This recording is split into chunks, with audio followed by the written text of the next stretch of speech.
have seen a lot of discourse against my will. I hate discourse, but I hate when people think things. Me too. I saw a lot of discourse on the Pokemon game, and listen, I get it. I get that it's a Nintendo like for flagship game, all of that, and that it shouldn't be this fucking broken and terrible. Fix your game, Square Enix. At the same time, it just makes me think of, like, my fiance pointed out, she's like, this just feels like Skyrim or like Oblivion, where like an NPC's talking to you and you finish talking, they fucking rocket into the sky or something. Like, so in other words, it's good. It's good as hell. It's amazing. Farewell. And like, I'm sure they'll patch it eventually. And I was like, it's a Pokemon game, so they're never going to reduce the price of it ever. It's only going to get more expensive. So there's no reason to not get it at launch. Experience all these weird as fuck glitches that aren't like game breaking and are just like silly and goofy and like kind of annoying maybe, but like funny overall. I'm like, I'm here for that. That's what I want to do. As long as people at Game Freak are like treated okay, I'm fine. I feel like the flip side of it is that the development team probably did not have enough time and they were probably under crunch. And despite what Miyamoto has like famously said, making 2 open world games in 1 year. Yeah, and like what Miyamoto always said was like, I would rather like have a good game come out very late than a bad game come out early. And it's like, oh, so Miyamoto just did not have any say in this at all. Then I don't think. Yeah, I'm curious what the chain of command is with Pokemon, because they're more of a Pokemon company product than Nintendo. Right? Yeah, so it's like they're essentially a first-party thing because it's only on Nintendo, but it's the Pokemon company, and it is also Game Freak. But the interesting thing that I always think about when I hear like gamers being like, I can't believe like the FPS of the Pokemon in the distance in Arceus, it looks like it's like 2 frames and stuff, and I'm like, well, that's not uncommon on the Switch. That's a pretty common way to like. It's a level of detail thing where they'll instead of rendering every frame of a faraway instance, they'll just like kind of take snapshots and like. They're almost like sprites instead. Yeah. And like people complain about that shit all the time. And I'm like, you realize that you're talking about Pokemon, which if you look at like their revenue that they make, it's all merchandising. It's like exponentially. Well, that's what I was saying. I was watching they put the money where I think it matters in the world of Pokemon, where like they spend a lot of time on the character art, and the art direction is really good, but the actual like skeleton that's holding all these really pretty assets together is not the most optimized. So like everything on a macro level is really nice, but once you like kind of back up, everything kind of starts to break. We should start having a merch corner for Final Fantasy. We're like in the halfway point of our episodes, we're just like, and now to review this shitty piece of like Final Fantasy merchandise. If Dave was on the podcast, he'd be like me, instead of ordering books, he's just ordering like some rare merch. It's like merch or toys or something. The Final Fantasy 13 shot glasses that are featured in the back of the Ultimania. I'm excited to review the Square Enix NFTs. Turns out they're all shit. They suck. They suck shit. I can't wait for like Square Enix to give us like a sponsorship and start giving us like game codes, and we play their games. We're like, dude, this sucks ass. Why would they do this? Yeah. They minted Sephiroth's chest. What does Sephiroth's NFT smell like? A scam. Well, I can think of no segue to go into the fact that we are the Every F and FF podcast, and my name's Curtis. My name is Carl, and I don't know if any of that is going to make it in, and if you're listening to this and it didn't, you didn't miss much. No. Pokemon, NFTs, it's fine. They're all the same. Yeah. Not to be confused with Pokemon NFTs, which I don't think yet exist, and I hope it stays that way, but... You can own the original Abra, the NFT for Abra. Porygon is the original NFT. That's true, yeah. I don't know. You can make another Porygon. That's pretty fungible. Oh, yeah, I guess that's true. Well, so you're saying that it's the same Porygon as before, or is it creating a new Porygon? I don't know if you guys listened to the Daycare Dittos episode about Porygon, but the guest was talking about how Porygon is actually the only real Pokemon. Because like canonically, it's like a piece of software that was developed to become an actual Pokemon. And like when you think about it, like... That's all Pokemon are. Yeah, they're just pieces of software. So if you haven't listened to that episode, it's extremely good. If you haven't listened to any Daycare Dittos, I definitely recommend at least checking out that one. The Binder Project is also very good. Yeah, they are wonderful. So a wonderful guest. Top episode. Oh, yeah. Thanks, Alex. I mean, I was on one, and Curtis was on one, and you were on one, but okay. So no, mission 15. So steer clear of those ones. But so anyway, like I was saying, mission 15. Yeah, we're not talking about Pokemon. I don't think we got past 12. We had just gotten Jezeric and got past that wall to get a cutscene with some Chocobos, but we had not actually continued on our mission quest. Oh, we didn't actually unlock the Chocobos. No. Well, let me tell you what's fucking silly and dumb is I had followed all of the missions up to this point in order. Boom, boom, boom, boom, boom, boom, boom. I missed 14. And I went right to 17. And I was like, well, I'll come back and get it later. Little did I know 14 is the one where you unlock the Chocobos. God damn it. Oh, no. And so I did several afterwards. And I was like, how do you unlock them? When are they going to get to the Chocobo factory?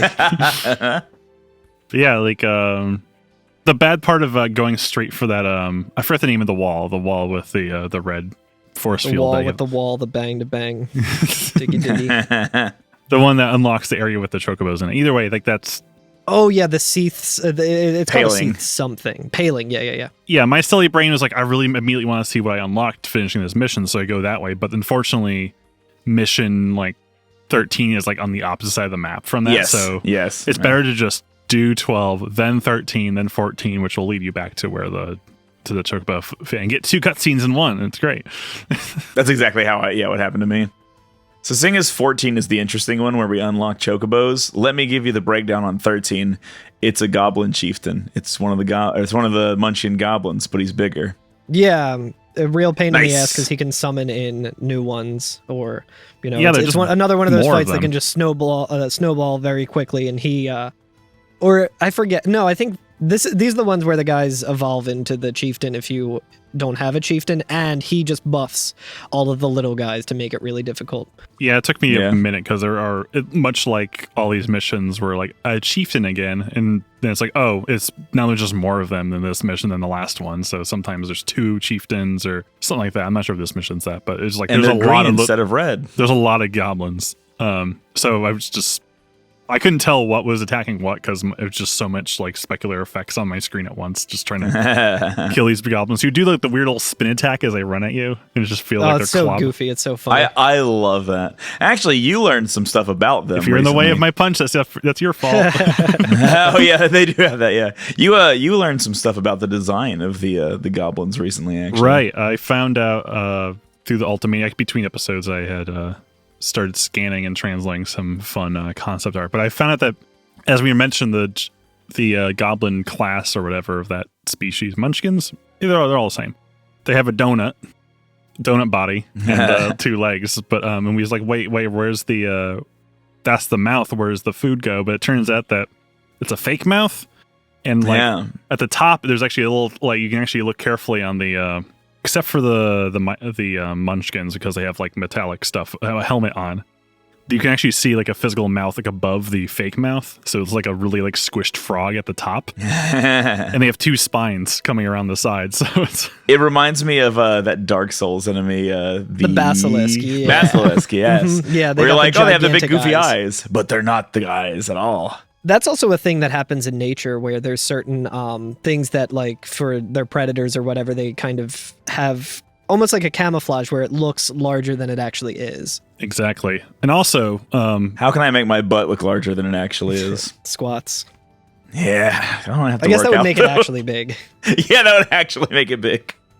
Another fun detail, of course, is that they're modeled after bottle openers. Like the ones that used to pop off a metal cap, which now I can't not see it with the little teeth and stuff. They would be a great bottle opener too, because they have the little like mini teeth down there, and you just pop them open. Oh yeah, be good. Or like a cool belt buckle. Yeah, we gotta talk to Dave from Daycare Dittos to get us to make that merch. Ooh, I would yes, fucking that buy would be that so shit. good. I don't even know how we would go about that in terms of like the way that he makes toys. You'd probably have to 3D print it, the model, and then have like a company like 3D print it and like, or cast it and like mold it. Yeah, cast molding and then make it out of, whatever. Bronze or aluminum. I don't know what you need.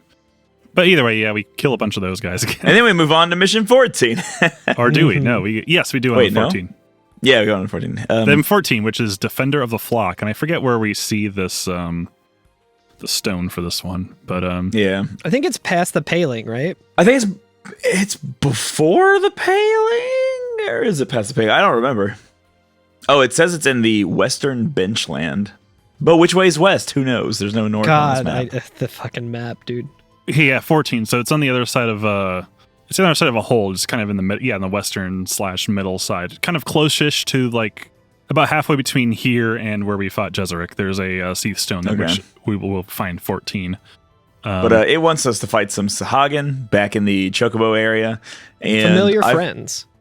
Yeah, indeed. Defender of the Flock is what this mission is called. I find the fights specifically in the little Chocobo pen area to be either just jokes or incredibly difficult, depending on like, did I get a preemptive strike? Did I just happen to get lucky on the first enemy or so? And if so, no problem. Fucking joke of a fight. But like, if it just goes just a little bit sideways, then I will die. Yep. This one in particular, I think I was able to do without too much difficulty because I think, if I remember correctly, like your mark is behind like a rock that you can like kind of hide behind and easily get a preemptive strike. And that definitely makes a difference in this fight. The Sahagin are the ones who can kind of call in backups, right? So it can. Or actually, the frogs think the Pterosaurs can. Right. We fought those at the in the Sinlith. I think there's some of them with the Sahagin, so it like is kind of a pain in the ass, and not too bad on this one, which is nice. But spoiler for 2 missions from beyond that, there's a whole lot more of that. And it is one that I was just like, fuck this, I'll come back later after I've leveled up. Yep. Do we want to read the mission notes for this one?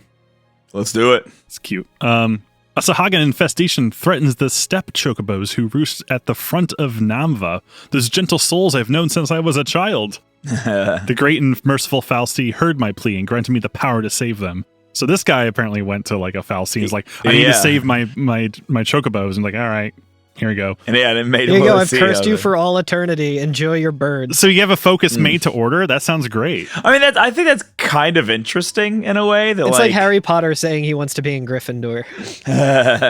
Well, it reminds me of like, it's kind of neat because the Fal'Cie are obviously like, I think it even says in it that they're they somewhat don't even care about what humans do. They're like, whatever, we're earth shaping, we're busy, don't bother us. And like, they'll turn people into l'Cie, but they don't understand like the weight of what that is to a human.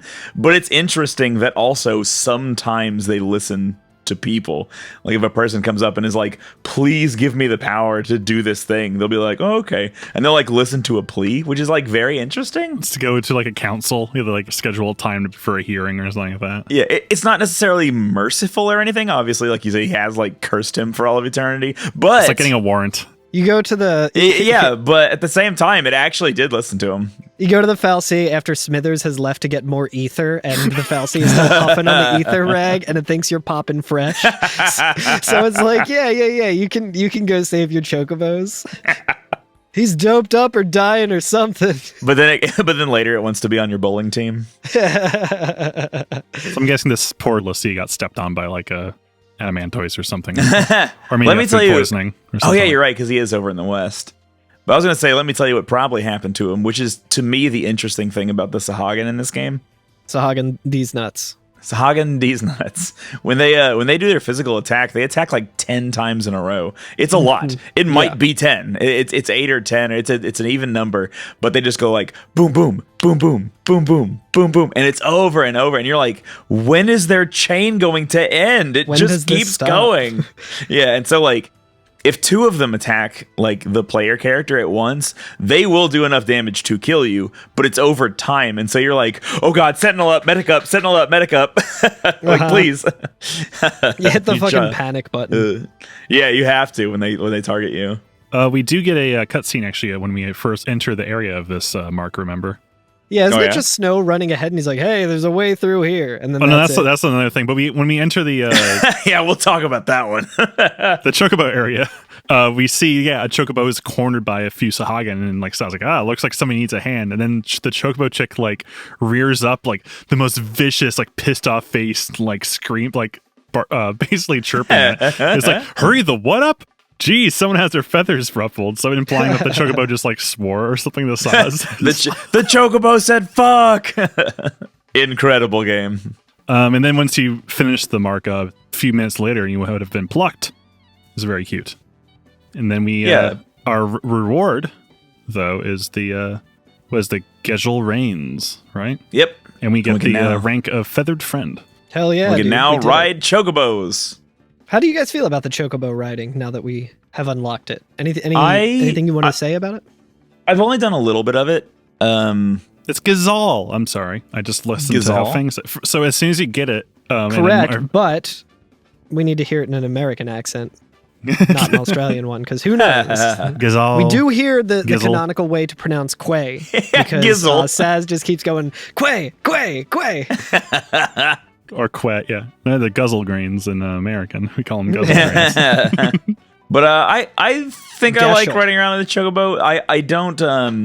I didn't take time to fully like read about or explore exactly how it works because there's a couple things you can do on a chocobo besides running real fast and you get like a couple. You're 1.6 times faster.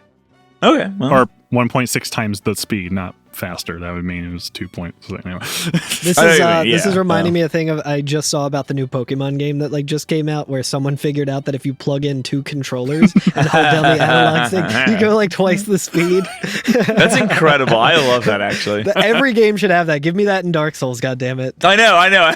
I will somehow claw grip 2 controllers at once, like co-op. But yeah, so there's a couple things to riding a chocobo. One is that you're able to jump across and up certain structures. So like you may have encountered some places where you see like a treasure and you're like, oh, I want to get that. And it has the same icon that you would see to have like lightning do a cool flip or something, except it's yellow. Yeah, there's like a little interact thing on the ground, but yeah. Mm-hmm. So if you have a chocobo, then you can do that. Right. Also, there's some gaps, like in much like the Calm Lands, there are like kind of crevices in the earth. You can sometimes jump across them now. Yeah. There's a real big jump you can make when you're doing all the missions to get. The next mission, actually, there's quite a large leap. Is that the one? Yeah. It's cool. There's also the mechanic instead of like in 10 or 7, instead of not being able to get in random encounters. Right. You can now bump into enemies. You have like 3 chances to bump into an enemy, but you have a morale meter. Yeah. So if you get cornered by someone, they're just like pelting you like, and you get like a few like iframes or whatever. But you lose a feather, and then after like 5 seconds or so, it comes back or something. Yeah, 15 if you're stand still. Apparently, I guess. Or something like that. Interesting. Yeah, interesting. I didn't actually time it. It didn't seem too significant for this area. It's really gentle. It's a good system, I think. It's nice. Like it allows you to kind of it's good. Move briskly without worrying about too much about random encounters or getting plowed by the Pantherons or whatever. I do wish that the dismounting worked a little bit differently, because there can be. I think when you dismount, the chocobo is just gone, and then you have to find another one, right? Unless you enter a cutscene while riding the chocobo, but yes, that is correct. Yeah, because I remember there was a couple of situations where I like rode my chocobo all the way and then had to like get off of it, and then it wasn't there anymore, and I was like, well, shit, now I need to find a chocobo. Like they're you can see them on the map, which I've complained about the map before and how my brain cannot make any sense of it. But it's not the worst. I mean, it's nice to have a faster way of running through the steppe and just all of Gran Pulse, but I definitely, there were certain points where I was like, oh, well, that kind of sucks. But it is a lot better than riding a chocobo in Final Fantasy X, so. Yeah, there's not much that's worse than that. Yeah, it's pretty cool. Chocobos are really cute in this game. Have we talked about their, like, Miku hair? Yeah, we did. Yeah. They're taller. They're almost like 3 feet taller than the Nautilus Chocobos. Oh, wow. I did not notice that. They're quite large. Yeah. Because, if you remember, like, the Chocobos and Nautilus are about, like, the right size for a child to ride them, I think. Oh, that makes sense, yeah. Not that they would or have, but these ones actually, speaking of, like, I like that every character, depending who's the party leader, has a different, like, mounting method. Lightning will just, like, hoist herself up, like, just like a horse, no problem, but, like Saz will kind of climb up like this way, like he'll kind of struggling to get a foot up and just kind of like flops over the top of it. Fang, of course, sits side saddle like she always does. She can never sit things right. It's pretty good. And of course, Hope is just very tiny. Hope just jumps onto it the same way he does on Alexander. Snow just picks the chocobo up and holds it above his head as he runs. Riding it like he's on like the train and just holding onto the bar instead of The chocobo just carries Hope around by the scruff of his neck like a cat. Yeah. Vanille surfs on it like real cool. Yeah. Actually, also, did you all catch that like floating chocobo chick in the in that little spring that's floating. You can actually see it on your mini map. You can see it on the map. There's the little icon. There's an item of interest that is kind of flying around the water. You can't reach it, but if you like hang out, there's like a spot where you kind of sit in the water, like stand in it. It'll come close enough and you can focus, and there's a chocobo chick that you can barely see, but is carrying a chocobo plume. Oh, wow. I did not see that. Very good. Yeah, I think when I did that, Zwanzig was like, wow, shit, I learned something today. Like, I did never notice that or saw that. I'm always looking at the mini-map, like, there's something new I can interact with, and I was like, what is that thing moving? And then, like, I can't even see it because, like, the chocobo chick is so minuscule in comparison to the actual... So you don't even see that it's there until it's within, like, 3 feet of you. Did you guys try to open the menu while riding a chocobo? Oh, right. No. Something very interesting happens. One, most of your shit you can no longer do. You can only look at the map and the data logs and your like settings to, turn on subtitle names or whatever. But everything's grayed out, which is kind of annoying because you can open, if I remember correctly, you can open treasures while riding the chocobo. Yeah, and save. It's nice. And save, which is very nice and handy. But if you get a cool item like something from a treasure chest and you're like, oh, I wonder what this is, let me look in my inventory. You can't look in your inventory when you're on the chocobo for some reason. But even more important than that, it shows your party status, and instead of having all of your party with all of their like roles and stuff, it is just a picture of the chocobo's face, like face and neck, just right there, and it says like HP ? And it's just looking real awesome. Like stoic and kind of pissed. Apparently the same thing happens if you try to open up the menu while you're running the Juggernaut. Yeah, the Dreadnought. Really? It is. That's really funny. The UI is very similar because in the lower left, instead of like power, you have morale instead. Oh yeah, you have the little canisters, yeah. Interesting. That's cool. Yeah, there's a lot of little things like that. Cute little details. Importantly, the other thing you can do, which is like one of the other things you can only do on a chocobo, is item hunting. Yeah. Which is based. So basically, like, once you get close to an underground item, I think the chocobo starts to look in its direction. And you can... There's a little icon that appears. It's like an exclamation point in like a... Oh, is there? Speech bubble, like a cartoony word bubble, yeah. And it kind of starts like pulsing a little bit, like bouncing. Oh, I didn't even notice. Yeah, and the more it kind of bounces, the closer you get to the item. And then once you get within a vicinity of where the item is, you can hit X and just it'll prompt you. It'll say dig. Right. Okay. Yeah, I did know about that. It's not as hard to find things as I thought it was going to be when I found when I first got to the first interact thing. You don't have to be like too close in and then like stop your chocobo and hit X or anything. Like it does pop up to show you when you're close to the item. And I forget the math of it, but I think there's like 20 locations where these items can be. Yeah. And you can get 6 of them and they spawn in these 20 predetermined locations. So it's not fully random. There's just some RNG to it. I just send you the Ultimania page, which actually has the percentage chances for every single item, but it's in Japanese, so I don't know what that's the other thing. There's some good items. There are. I only got 2. I only found 2 of the items so far, and both were extremely good. Wasn't like the first one's like a fucking ribbon or something? I don't know. I got a nugget, which is I think the first one is a gold nugget, which you can sell. Like 15,000 or something like that. No, it's like 60,000 or something. Oh, shit. I currently have 141,000 gil because I sold both of the nuggets and some other stuff. Hell yeah. Yeah, using the money I got from the nugget and some other things that I've sold, I have advanced all of my main party's weapons to the 2nd level, and now I'm boosting those up as well. So I've spent all my money on that stuff, but like I'm doing numbers now. Mm-hmm. I need to really just sit down and study a good upgrade path or something. I think the time has finally come because I'm still afraid of the upgrade system, but now I have the money that I can spend on it, but I want to make sure I'm spending money optimally. So yeah, true. So you most likely, it says like 12, I'm not sure the exact like translation skill, I'm just translating Japanese, but like you have about 13% chance of getting an ore, like a silver ore, magnesium ore, nickel ore, which are good for crafting. And but you have like a 6% chance of getting that gold nugget, which is 60,000 gil. Yeah, it's nuts. It's like a year's salary, dude. There's a couple set ones, it looks like, too. Your first will always be a gold nugget. Your 5th, always the tetradic crown. On and on and on. Your 20th will always be a tetradic ribbon. crown, yes. Don't we hear of that in another game, the tetradic crown? It sounds like something from FF7. It's been in this game already. We definitely talked about it. Okay, maybe it was this game. Yeah.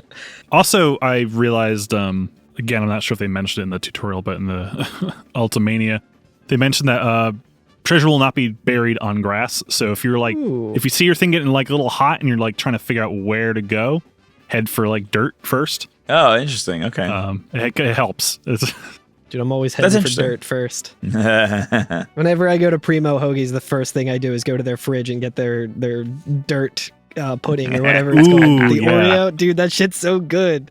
There better be an end game hard as hell to beat flan that just looks like dirt cake pudding. Oh, that would be great. Like a little Oreo hat or something. Like, yeah, that'd be awesome. I would hunt those things to extinction and eat the shit out of all of them. So since you were asking how we felt about it, Carl, do you have a feeling about the Chocobo riding? Overall, I like it. I said it last week, but just that was kind of what I was mainlining for when I like looked up that you could get chocobos by doing the missions. I was like, well, that's what I'm doing because this place is really cool and it's nice to run around, but it seems like there's a lot of backtracking and I want to use a chocobo. There's obviously things that I don't love about it. Like when I got off a chocobo in one location just to like look around and then I was nowhere near another one. So I just had to like run all the way back to the chocobo pond. And I was like, well, that kind of sucks, but I'm also spoiled by Elden Ring, where you just, whistle and then you immediately are on the thing. Well, 13's no Elden Ring. Yeah. Thank fucking God. They seem to hang out near the water on the map, I noticed, like towards where we saw like sheep and stuff. There'll usually be like a chocobo near where we saw sheep earlier. One thing, my only like real complaint about them is it has to load like a very like short cutscene every time you get on or off. Yeah. And sometimes it can take like a few seconds for like just load like Lightning throwing herself on or getting off and whatever. Just like if I want something a little more snappy if I want to, all right, I gotta get off and fight this stupid this chieftain, but I have to like wait like a few seconds for it to play the animation of me getting off my chocobo. I think that might have been what it was I like made it to a mission and then I wanted to fight the mission, so I got off the chocobo and then after the mission it was gone or something. Yeah, that was me when I got to circumstances. Tribal Warfare is the next one, which we can talk about now if you want. All right. You remember 13 when we fought a goblin chieftain? Yeah, so our mark this time is an enemy called a goblin chieftain. Okay. So I'm looking at like the list of the one thing I wish the map did is if you like hover over like one of the stones, it would tell you what number it is. Because oh sure. But 15 is an area that is only accessible via chocobo. So there's like these little kind of pyres you can kind of climb up one side. In the middle, there's an item that you can get. Yeah, there's a couple items that we kind of glanced over. Like I think you get a water ring in like the chocobo area, which is pretty nice. I think, I don't know, I haven't looked into the upgrade path of it, but a nugget of scarletite. Scarletite. That's focus rate scarlet. Yeah. Like the water ring that we can get earlier has the water eat ability on it, which in other games has been really good, like the absorb mechanic. That could be really handy. Except you don't eat water, you drink water. It just allows them to open their mouth during battle. Yeah, what do you do with ice then? But the downside of it is that it's a random chance for you to actually absorb the water. Oh, okay. So I guess if you upgrade that, it will eventually get good, but I don't know how good that is. I was thinking about that today because there was a fight, like a quarter or something like that. Yeah, there was a fight I was struggling with, and I was like, oh, if I could just get like 3 of those maxed out and just absorb every attack, then it'd be totally fine. It'd be like free. To which it makes me think like, oh yeah, that's not how this game operates ever. Like the max you can get is like 25% or something. Yeah. But we get our Mission 15, which is delivered to us on like one of those pyres that only a chocobo can get to. And this one's called Tribal Warfare. There are other listee who share my focus. The first to complete it is the winner. With freedom from this listee, fate has his prize. But for all those who have tried, none have yet survived. So I guess that'll make me the first. No more being a falsy tool for me. Right after this, I'll be living on Easy Street. Yeah. Could be me one day. Yeah, I just need to take out the Goblin Chieftain on the northern high plain near the range of the Behemoth King. Yeah, I heard that. I was like, God fucking damn it. Behemoth King. Thankfully, we don't have to fight Behemoth King, because this isn't like one of the kind of sandstormy areas on the northern side near the Adamantoise Valley. So I think it's kind of easier to. I haven't like tested it, but it feels like maybe it's because they're fighting like Pantherons or whatever. But it just feels like I have Forestall enabled when I'm running through the area. Sure. But yeah, we just fight another Goblin Chieftain, but this time I think there's now 2 of them. Fantastic. Yeah, love to see it. Love to see it. Mission 16. So there's 1 Goblin Chieftain and like 6 goblins. Okay, so it's just more goblins. More goblins, yeah. I'm ready for 16, which is you remember 2 missions ago when we fought the Sahagin? Uh-huh. Well, guess what the enemy for this one is? Oh man, fuck this mission. Surrogate Slayer. This mission's kind of tough, yo. This mission's real tough to the point where I was just like, I just fucking was fighting the Benny Gesserit like for 2 hours. I'm not gonna try hard my way through this one. I'll come back later. Yeah, this one is very hard in that I was talking earlier about how like the Sahagin, if they zero in on you, they can fuck you up. But also the little, I don't remember if there's Pterosaurs or Pterosaurs in this one. But the little jumpy boys, they hit hard and they hit fast. Like they attack a lot. Yeah. And they never let up. And the worst part is those ones, when they hit you, they'll cancel out moves. That's the worst part. Oh my goodness. You'll have like cure lined up, and then they'll just hit you, and now you have nothing lined up, and you're like, no, it's like, so I need you to heal. It's so confusing. So that's been happening to me more and more in this section. I'm just like, I fucking hate this. I spent a lot of time like alternating between like Relentless Assault and Protection just to make sure I don't die, because I was just getting slaughtered by these little frogs, and I needed to like just thankfully like Fang is Sentinel while I think everyone else is doing like Saboteur and like medicing. I'm going to say that I cheated on this one, which is not cheating. It's not cheating. But I did use a Deceptisol for this fight. Eventually, I was like, fuck it. I don't give a shit. Very worth it, in my opinion. Yeah, because you don't get that many of them during the game, and I was like, you know what? This one's annoying enough. I'm going to pop a fucking Deceptisol and go in preemptive. And it worked. I was able to get like 2 of the little guys out of the way. And then there was one point at which I was assuredly going to die even after that. And so I just summoned Odin just for the HP to get everything back. Restore, yeah. Odin didn't do shit to them. He really barely hurt them at all. But I got all my HP back. Summon frogs instead. Yeah. And then that was enough to like power through. Because once you get like 3 or 4 of the little jumping guys down, the rest of the battle's fine. It's just, you just gotta like get part of that battle out of the way, and it's so hard when so many people are after you at once. I still have not gone back to fight this one. I think I'll do that the next time I play, but I was just getting fucking bodied. I think I also had a preemptive strike at one point, and it did not help me. Like I still died, and I was just like, okay, fuck this. Or that happened on like the previous Sahagin fight, and this one's significantly tougher, so I was just like, I am gonna step away. I know when I'm beat. I think Hope helps because he has Protect. Yeah, definitely. And that definitely like makes you be able to live just a little bit longer. Yeah. There was a couple times. The thing is too, like, you have to not be greedy, I think, in that fight, because like you'll have somebody you'll have one of the enemies staggered, and you're like, well, this is my chance. I need to press the advantage. They are staggered, and to win, you have to be like, no, I am going to stop and Sentinel double medic and like just take care of me first. And if I waste my stagger, I waste my stagger. But if I keep going, the other like 5 enemies on the board are just gonna kill everyone. This was a rare instance for me of swapping in Snow and being like, okay, Fang might not be as good of a sentinel for this particular battle, so I'm gonna put in Snow, and Snow just immediately got fucking owned. And I like dumped like 100,000 Christogen points into Snow to get him like up to speed with everyone else on my party, and I was just like, nope, you still ate shit. And I was like, okay, I'm sticking with what I know, and I'm gonna try this one, and I still got stomped. Ain't that the way? Just to back it up a few, I think on the way to the Seath Stone for this mission, which you actually go through. I was wondering, on the way to the Seath Stone for one of the missions, we meet somebody very interesting. So the Seath Stone for this is in like a little hidden corner in the middle of the big area full of giant turtles. Adamantoy's Alley. But you're, of course, having trouble. Like, this is one of those where I have to be very careful of where the camera is doing as you go up the steps, because I saw Carl throw himself into a fight with Adamantoy's. Oh no! Oh yeah! Because the camera kept moving as you're going up the stairs, so be careful going up the stairs. But up the stairs, there is a missable cutscene. If you like hang left, you can just completely miss it. But if you go a little bit to the right, towards like, I actually triggered it somehow on a Chocobo because you can actually jump from like where we fought the last mission to this little platform. You can do a great big jump. It's nice, but it almost immediately throws us to optional cutscene. If you want to, either you want to, where we meet the boy. The boy! A boy who is both adorable and also horrifying. It's a little slapstick comedy here. It's funny, you just see like a shot of like the whole team just like looking out over the vista.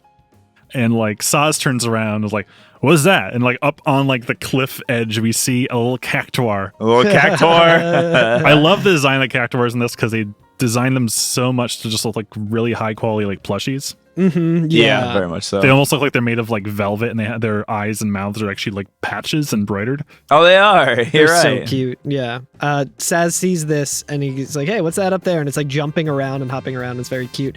Jumps down to like the level that Saz is at, and he says, "Chill out there, Greenie." Yeah. And then it just starts running away real quick. Yeah. Oh yeah. It circles around and like charges at Saz with like a weird like comical like old cartoon like laser sound like.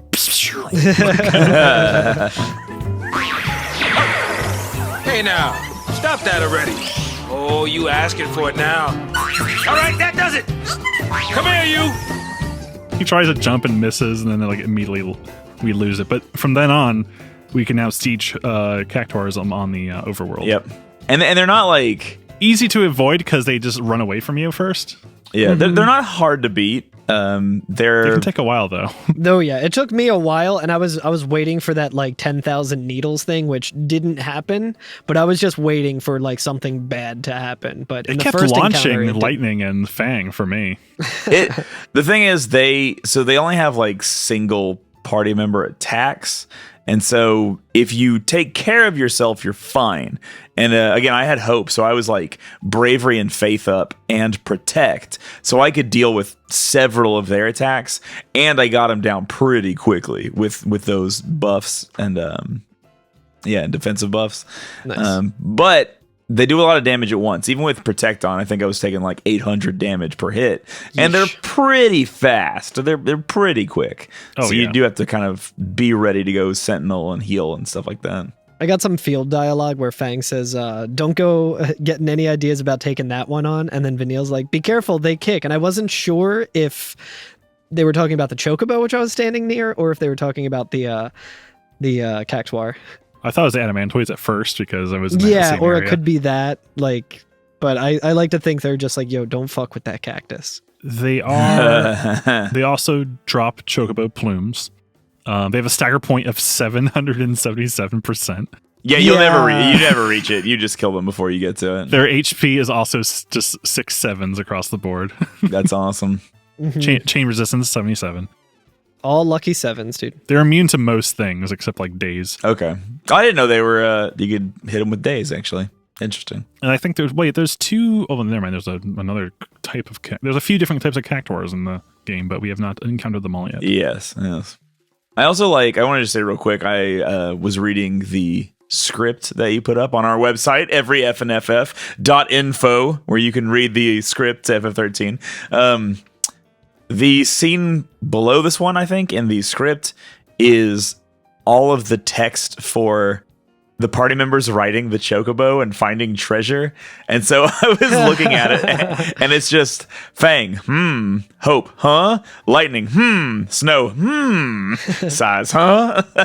Siegmeyer. It's just huh and like at one point Fang says, nice. Who says?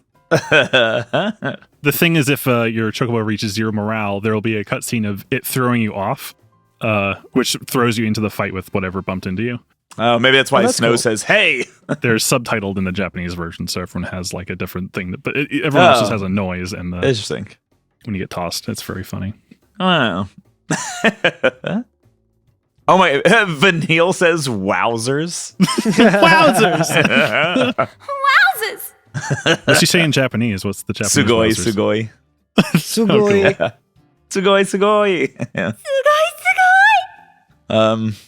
Yeah. I kind of want to play in Japanese now. Just Oh, So I haven't really had any reason to go this way except for seeing like, oh, hey, there's a side of the map that I had not explored yet. Let me hop on a Chocobo and head over there. Also, some of this might be missable. I'm not sure. This is missable because the only reason you would want to come this way is like for, I think, later missions, it looks like. I'm not sure if it circles back. I'm looking at the map because there's like missions 30 through 35 are all the way over there. We could talk about it later then if Carl wants to do a... Oh, it doesn't matter to me. Whatever you guys want to do.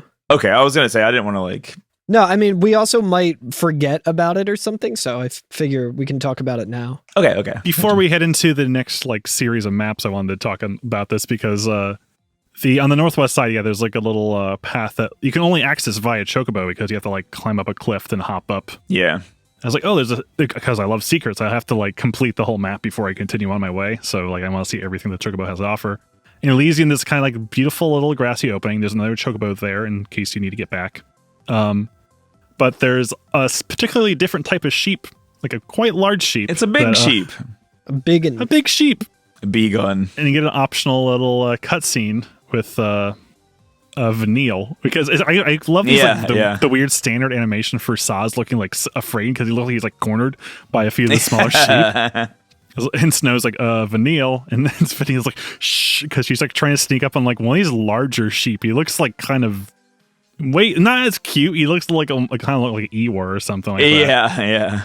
It's like, yeah, that's a good boy. Don't get mad. And like, and then Vanille just pulls and hoists at this stupid thing and like yanks off some wool off. Yeah, just yanks it off.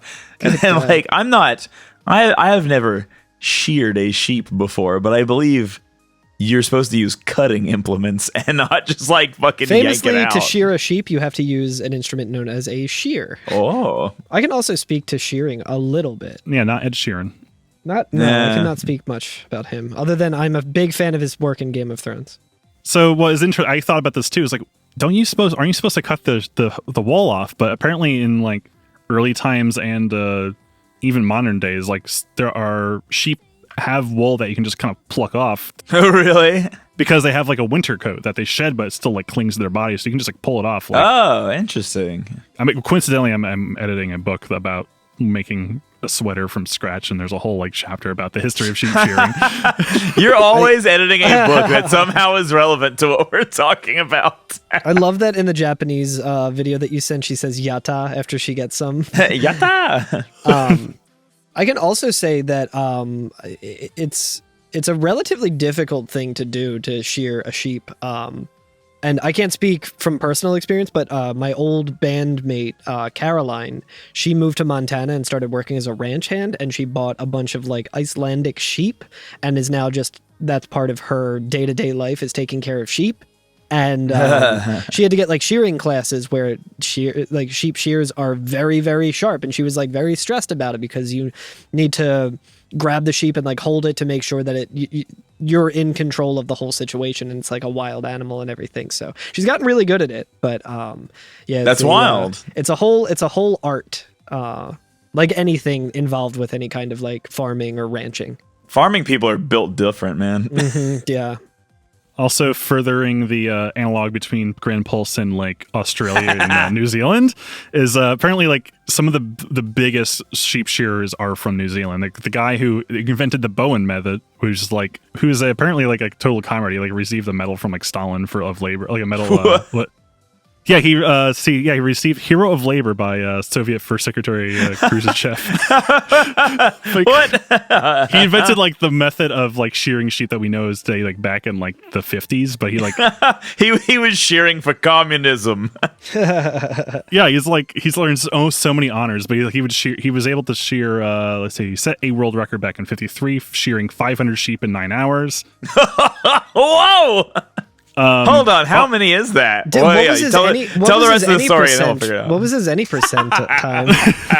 Apparently that's like almost a sheep in like less than 20 seconds sometimes, an entire sheep. And like one nice, beautiful... oh my God. I think there's a beautiful... If you search up, hold on, Godfrey Bowen sheep shearing, and like it's this Archives New Zealand YouTube page has a great like very old-timey like black and white footage where it's like this like... At Mr. Acres Woolshed near Palmerston North, Godfrey Bowen, sawmill manager and accountant, is attacking the world shearing record.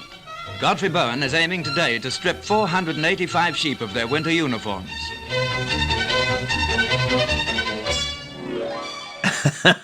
But also shout out to our past guest, Strong Chonkler. His cousin and aunt hold a record for the women's category of sheep shearing and like for 2-person shearing. That's amazing. Like co-op That's the shearing. coolest It's fucking thing. Which is like 900 sheep in like fucking 8 hours, which is a lot. My God. That's over 100 an hour. It's a lot. Where do they get all those sheep?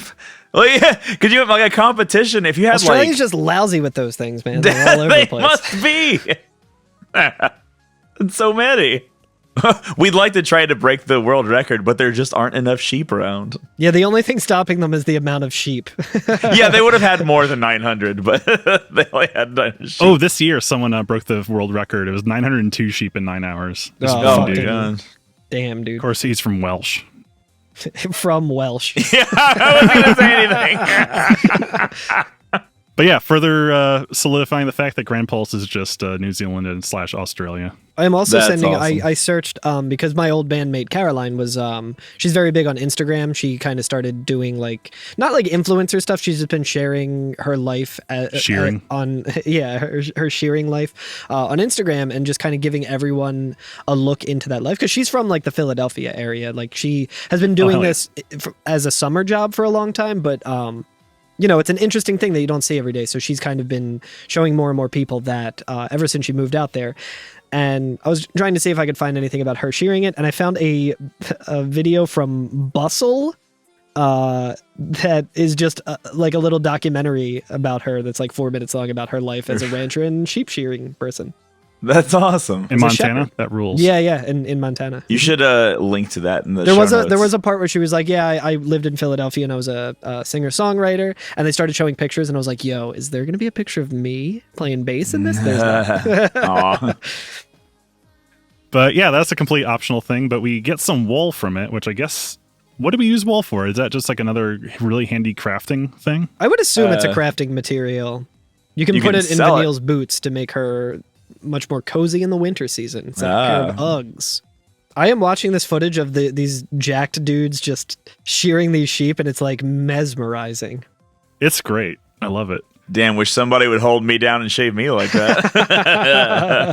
Big old jacked guy. Yeah. That's right. Oh my God, there was a like 80s era version of this video where like maybe it was 60s. Okay, as in color. So it's the 60s. This whole podcast is a wash. We were going to go further than this, but the next half of this podcast is just about sheep shearing. All right, next episode, we're going to be coming at you live from my friend Caroline's ranch in Montana.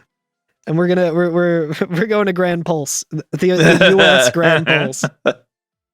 So anyway, we're fighting some fucking bottle openers or something now, right? What are we doing? Yeah, whatever. Actually, in this area, so Alex, you were saying you didn't fight the guys in this area, right?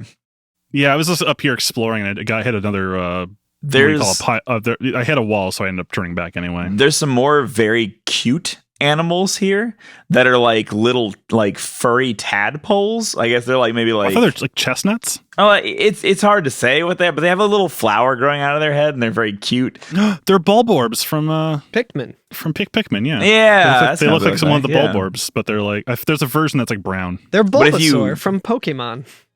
But if you run up to them and you like try to engage them or fight them, a cutscene begins, or like a mini cutscene begins, where they like panic and then they call a fucking Ochu, and the Ochu in this game is monstrous looking, and it just kills you like immediately at this point in the game. It just ends your career. So I did. This area is definitely for like I think it like starts with Quake. Like that's the first thing it does. This thing is nasty looking. Yeah, it's nasty. God damn, yeah. It's like a Furby, but like the final evolved form. Yeah, the Lovecraftian Furby. We'll get to him in a mission way later. This is an area outside of my league, so it is outside of my league. Yeah, indeed. So let's go back to mission 17, shall we? I love mission 17. This is where we find story of a girl. This is I'm sorry. The joke I was just thinking about doing. Yeah. Well done. I'm singing the Neil Cicerega version where it's just that over and over again. Oh yeah, this is the starting line. Is the story of a girl. Yeah. So the Seath Stone for this one is near where we fought the Ambling Bellows. which Indeed. is near the entrance to the caves. And then we get which is why I skipped all those missions. yeah, a Widow's Wrath. I love this one because this one's really cool. To be just a fucking robot walking the plains. This guy's he's doing a walkout. He's on strike. Basically it's like the Pulsework champion that has been working the Mah'habara Subterra has gone haywire, is now raising chaos across the steppes northern high plain. It is my focus to see the automaton deactivated, a duty which I undertake not only at the fal'Cie's behest, but for my husband, whom the accursed machine butchered. By all that's sacred, I will not rest until I've torn it washer from bolt. I love that. But yeah, it's just a lonely little robot. I mean, I don't want to call it like a good robot. It kills somebody, but like he just walking across. I mean, it the could have been a bad worker. It could have been a bad business owner. It could be. Could have been a union buster. Oh yeah, so you're saying that this is solid. This robot is a people's champion. He's a comrade. He's the Pulsework champion. Yeah. Yeah, the Pulsework champion. Pulse labor. Since it's like a machine, this just makes me think of fucking Office Space, where we're getting a bunch of baseball bats to beat up the copier. Basically, we're in the middle of like, this thing is wandering up kind of in the central plains, I believe, right? Yeah. It's just around the corner from the Adamantoise area. I don't really have too much to say about this guy. His design's cool. He's kind of chrome and has great. he has a big ring-shaped head instead of a hammer, which is neat. Much like the other Pulsework enemies, once you pop them open to see their gooey centers, you just kind of annihilate them. Is he weak, or is he strong against all magic like some of them? Do you know what I mean? It's been so hard to like find what we're talking about in my playthrough, because it's just like hours and hours of footage of me like dying to Sahagin over and over again. He is immune to like all elemental. Okay. Resistant to physical and magic. So yeah, I'm guessing you just the wail on him until he cracks open. Yeah, like Imperil definitely helps, but not just in that he will no longer be immune, so you can actually get some Ravager stuff going, but it's still not that effective. Well, the thing is, you can still Ravager him, because that's what I would always do, is like either have the 2 or 3 Ravagers and smack into him, and it still increases his stagger gauge. The staggering is and then I think he is weak to some stuff when he's staggered, correct? When he's staggered, magic works just fine. Yeah, exactly. It's basically opening up his armor. Right. That's what I like about the system, is that people like whine about the stagger, but I think it's cool that you have like I love it. An enemy that has like certain meta stats until you stagger them, and then they're completely different. I absolutely love the stagger bar. I think there's a reason why it returns in the FF7 remake. You know what I mean? Like it's a good system. Real good. Mm-hmm. Yeah. Keeps it very dynamic. Yeah, very much so. That there's like 2 phases depending on whether you're catching this guy off guard or not. Yeah, because like even one enemy, you don't face one enemy the same way all the time. It depends on what its stagger status is. Stagger status is. Status. That's right. But yeah, that's Pulsework champion. That's that one.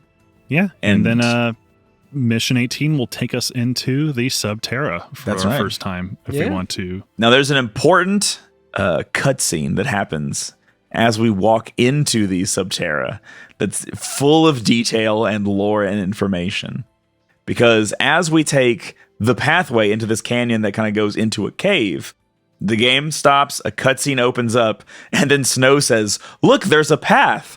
And then that's the end of the cutscene, and it's like, yes, Snow. This is the equivalent to like Star Wars, where it's like, "Look, sir, droids," and just like holding up a bolt. Yeah.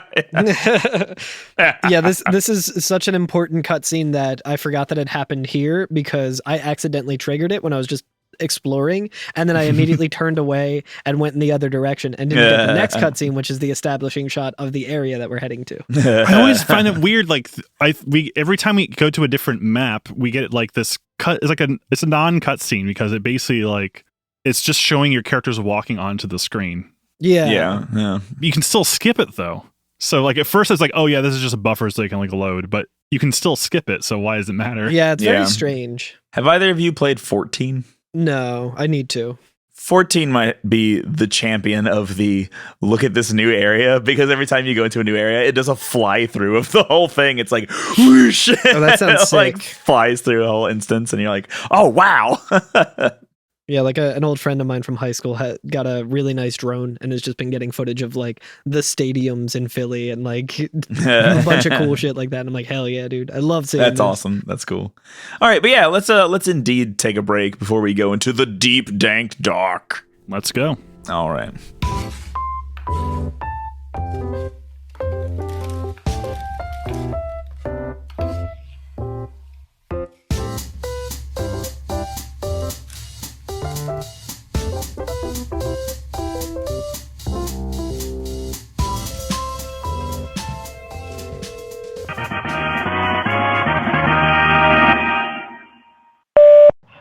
Hey, it's Strunk Chonkler here, calling from Pulse, you know.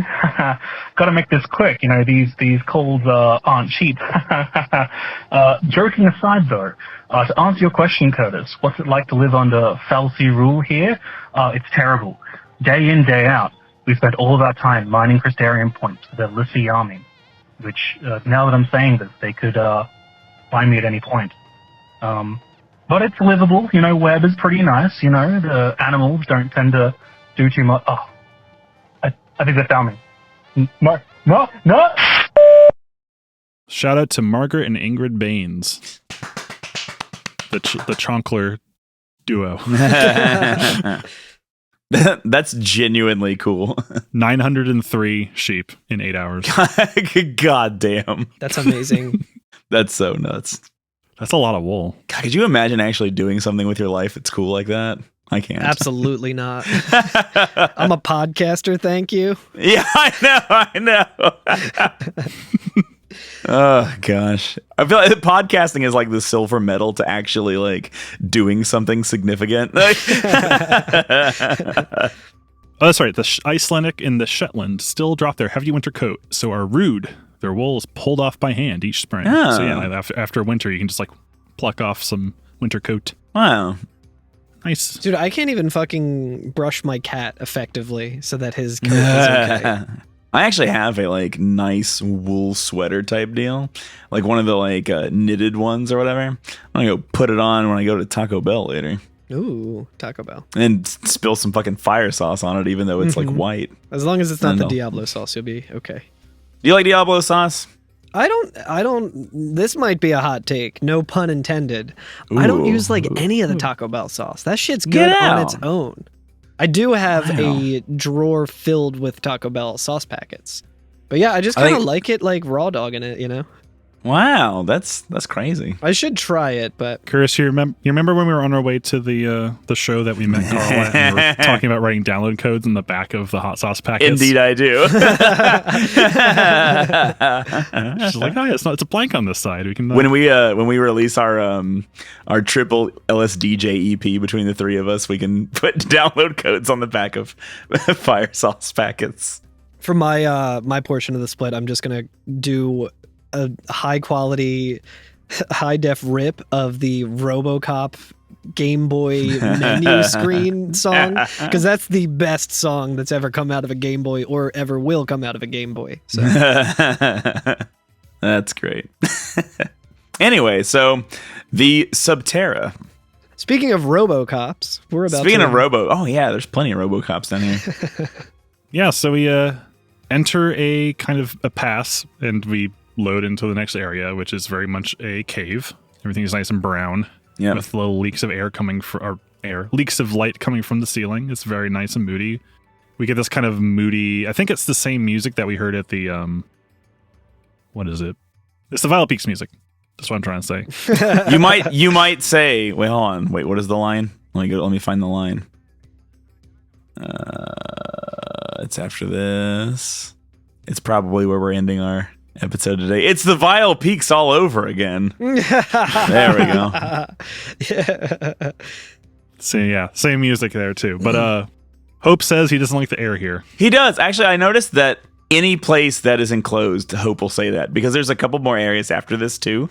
Like we go to the tower after this, and as soon as you enter it, he goes, "Oh, I don't like the air here." And I was like, "You don't like the air anywhere." It's like fucking Han Solo saying, "I got a bad feeling about this" or whatever. Yeah.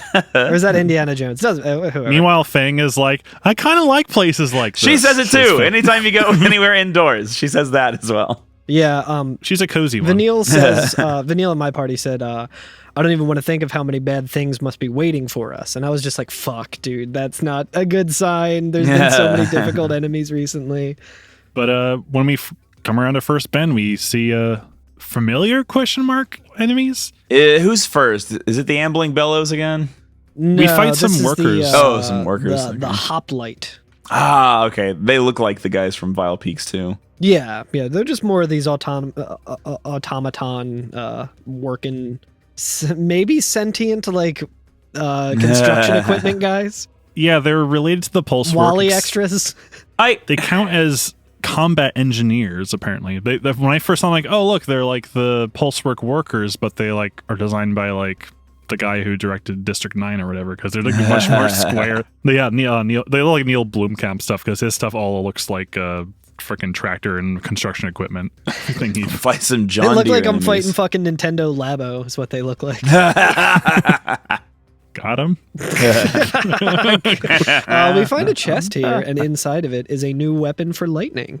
The Hauticlair. Oh yeah. Hauticlair? I didn't write down what that did. The Hauticlair, I did look it up. It has stagger lock, so merely a replica of an ancient weapon. This gunblade has limited offensive capabilities. The stagger lock things are real weird, where they don't increase stagger or whatever. Mm-hmm. Yeah, I think we mentioned that. It kind of is like a random full stagger. The stagger is kind of like a roll of the die. Yeah. I wonder if it would be worth it. I don't know what the math would be involved, but for like some of these like extremely tough enemies that we have coming up, like that I'll say are optional in this area. I wonder if you could just like use that and just continually retry trying to get like a first try stagger. Just like, I mean, probably so. Honestly, that may be like a legit way to do something. 7-hour stream that I'm gonna do. Yeah, like how likely is it to preempt that just fills their stagger bar completely? Yeah. This area is very like much like a factory. I mean, it's interesting. It's like a mine / a factory at the same time. It still seems like it's in mostly working order. It's like kind of reminiscent of where we saw like Saz of Vanille kind of poking around, like, but it's below ground now. There are those bomb type enemies, except they're now called cryohedrons. I like that. The ice bombs. They have a sleepy face on them, and instead of like a little angry face. Oh, really? I didn't notice. Aww. That's cute. This area kind of looks like Tatooine to me, in that it's like kind of still futuristic, but everything's very like earthy, like we were saying, like pulse technology. I see. So we're walking past things that look like they would fit right in at home at like the 70s Star Wars stuff, not like the prequels. Yeah. It's a neat blend of like you're saying, factory aesthetics and a mine. Like the walls are all dirt. And they right? call it a mine. Not far into it, there is a split path where you can take a left or a right. You're gonna want to go left. I highly recommend go going left. There's something quite special if you go left. Yeah. All right. Besides a couple very easy fights that get you a lot of CP, at the very end there is a not very easy fight. Yes, there.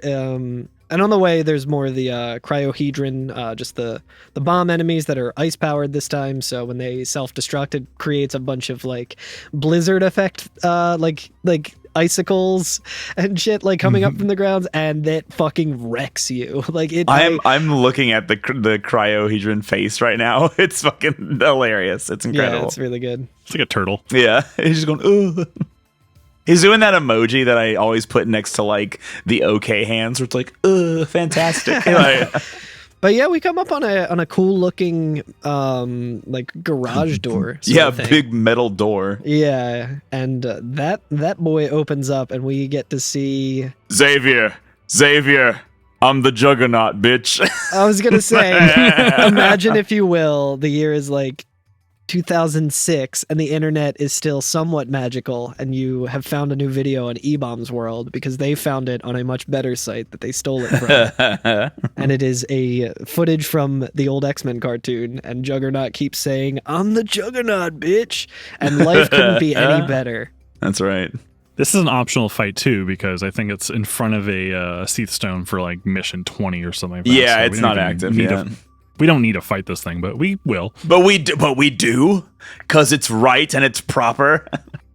And it's a long fight. Oh, did you beat it?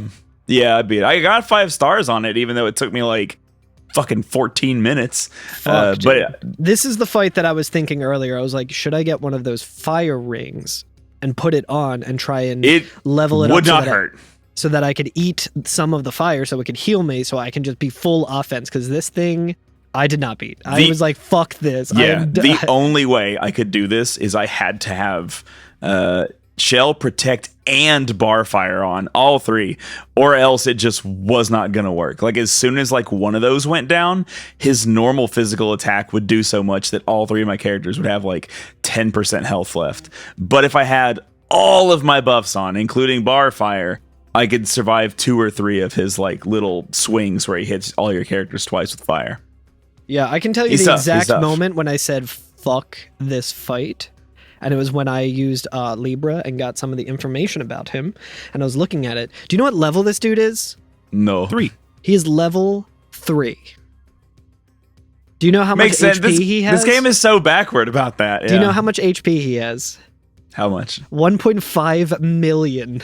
Dude, he took me almost 15 minutes to beat. Yeah. To compare, the original Dreadnought has about 17,000 HP at level 62, and this thing has like just put 2 extra zeros on the end of that. That's crazy. Yeah, and it's like it's basically it's the Dreadnought, but it has a cooler color palette. Yeah. And it just hits harder. Yeah, it's tough at this point. It's doable. I was able to beat him on my first go, but how much CP do you get from this? I can't remember. Actually, maybe I took a picture of it. It's possible.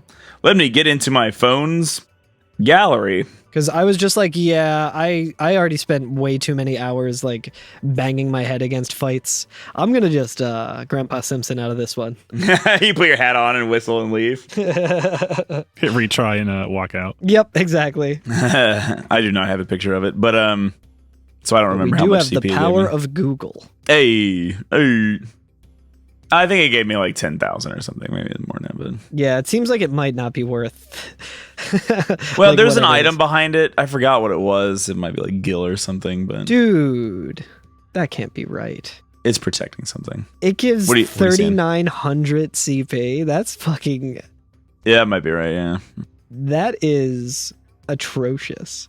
Well, like I said, it's possible. It just takes a long ass time, and it's not really worth it. But.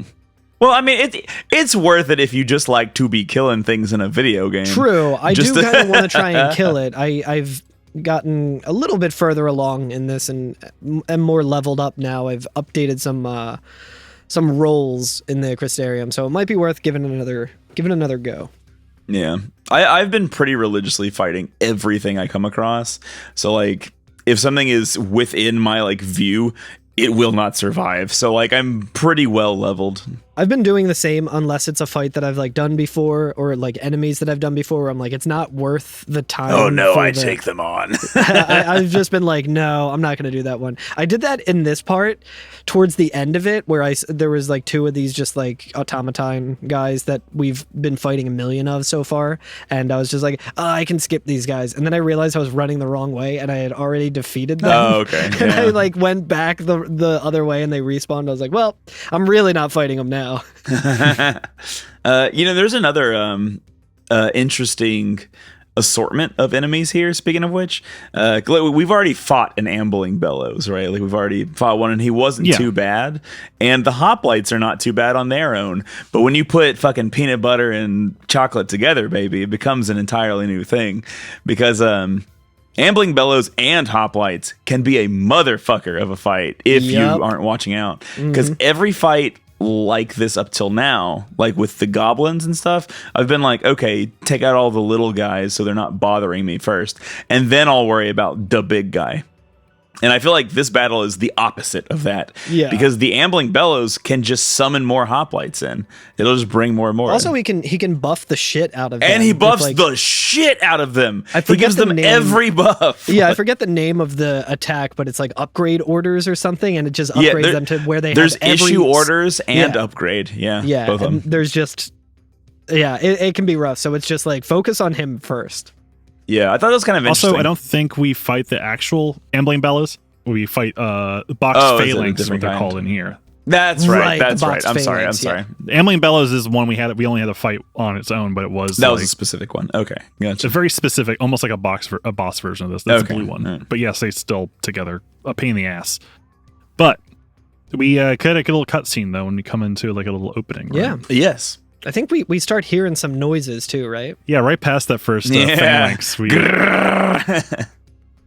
Yeah, we start hearing. I think as once we pass the phalanx, we start hearing just like something grinding against the. It's really funny because it doesn't sound as big as it actually is. Oh my god! This is something that we saw before. We made mention of it earlier. The hamster ball. Yeah, the hamster ball that we saw when we first got to Gran Pulse. This thing is much fucking bigger than I thought it was. Oh, he's a big boy. Which actually, do we see it yet right here? Yeah, we don't see it yet. We get introduction to it through the tunnels first, so we don't hear it yet, I don't think. Yeah. A Gran Pulse FFXIII made this path. Yep. I bet it's off digging more tunnels right now. They seem different from all the FFXIII we've seen on Cocoon, you know? It's like they just plow through, without caring what happens around them. Like, whereas, like, the fallacy, you know, in Cocoon was very, like, in the day-to-day lives and very necessary to the Cocoon people. Like, the fallacy on Pulse and the humans on Pulse seem to be, like, they're just entirely doing their thing. separate things. They're not doing anything for the people. They're just like us. They just like us. For real. The fallacy on Cocoon are all the big suits and higher-ups, and down here, they're working the land and plowing the fields. Yep. I mean, that's kind of what Fang said. She says, then again, we were able to build our village on land cleared by Falsi. Yeah. We lived alongside them just like you do on Cocoon. And Saz says, oh yeah, this is just like Cocoon. And Lightning's like, in a world this big, who knows what we'll find? Yeah. That's when we get our title card as well for the Mah'habara Subterra. Yeah. I think we also at this point get the data log for Atamos, who is the giant the bladed hamster ball who's digging these tunnels. And like I said in another one when we talked about Dahaka, the data log also is like, oh, it's like he's digging and looking for something. What could he be looking for? And I was like, oh, that's two Falsi now. That's like a couple Falsi to like, oh, the Falsi are all looking for something. This one, Atamos is playing that Mario Party game where everyone starts in 4 different corners and they have to dig to try and find the treasure. And you can dig out some signs that point you to the treasure. That's right. I remember that one. I want to play some Mario Party. I haven't played Mario Party in forever. Yeah, it's a good game. I feel like the joke is that like, oh, you play it with your friends and then you'll be playing it with your enemies. But like, I think it's a pretty good game, honestly. I think you have to just not take it personally when anything happens in that game because that game is like when I was in college, I like definitely got salty at playing it. But recently I've just been like, this is fun. I'm playing a fun game. You have to be able to let go when you're one space away from winning, and then Toad's like, hey, I'm taking all of your stars and you lose now, because that's funny and random. And you're like, no, you son of a bitch. Or you need to be like your friend who's just been like really annoying the whole game, lands on a spot and it's just like, hey, guess what? You found a hidden block. And guess what? There's a star in there for you. And you're like, you motherfucker. Yeah. And then he steals all your coins just to make you feel shitty. Yeah. I would never steal your coins, Carl. But we are in the Earthworks now. Earthworks gym. I was going to say that.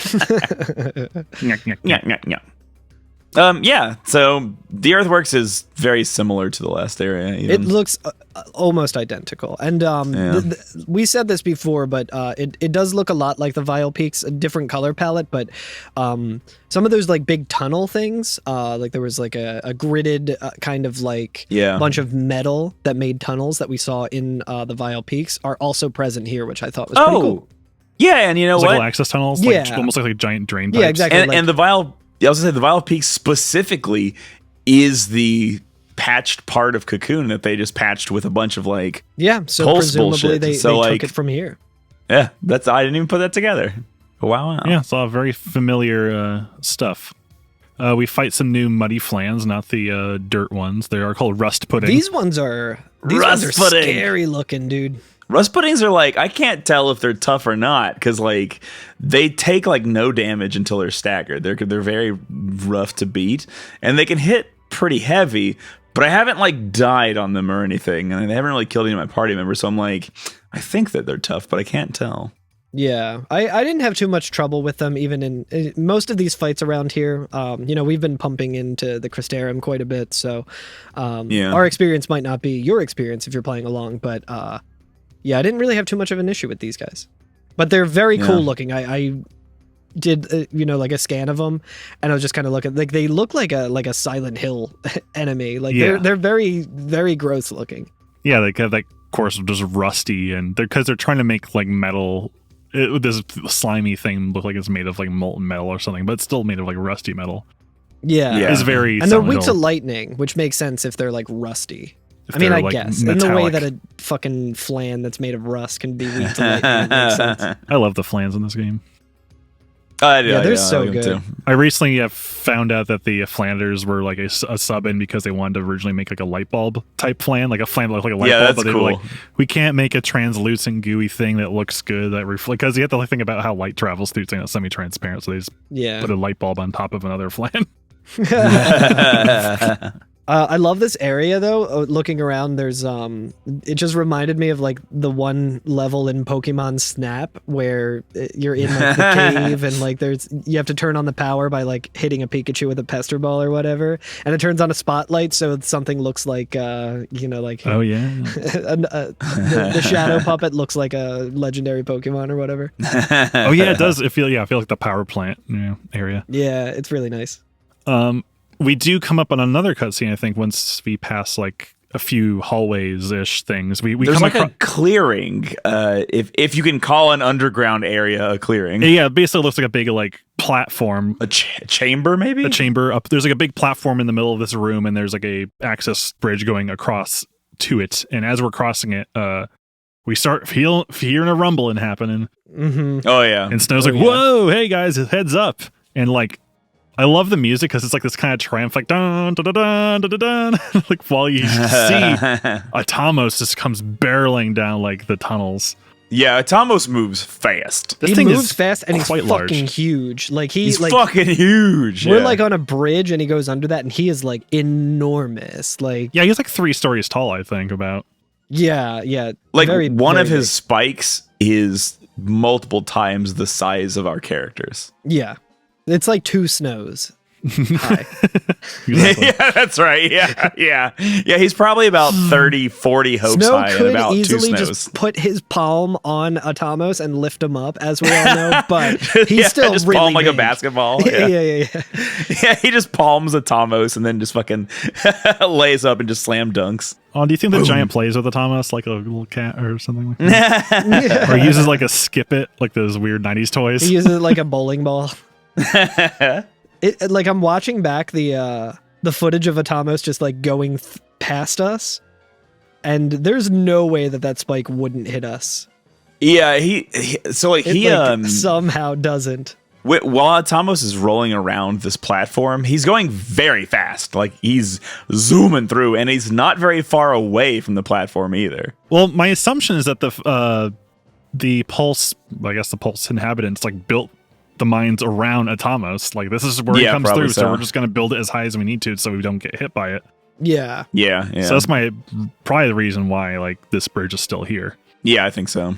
It's not like a drawbridge or something like having a. It's also kind of a scary thought to think that there's like a railroad, like bing, bing, bing, bing, bing, like Atamos just come plowing through. It's almost a scary thought to think that there's like this fucking skyscraper ass tall like round beast that is just creating like perfectly round tunnels in the earth, and it travels at like 100 miles an hour plus just all the time under your feet at all times. It's very fucking scary. Like it's like the equivalent of the sandworms from Dune, but kind of more fun.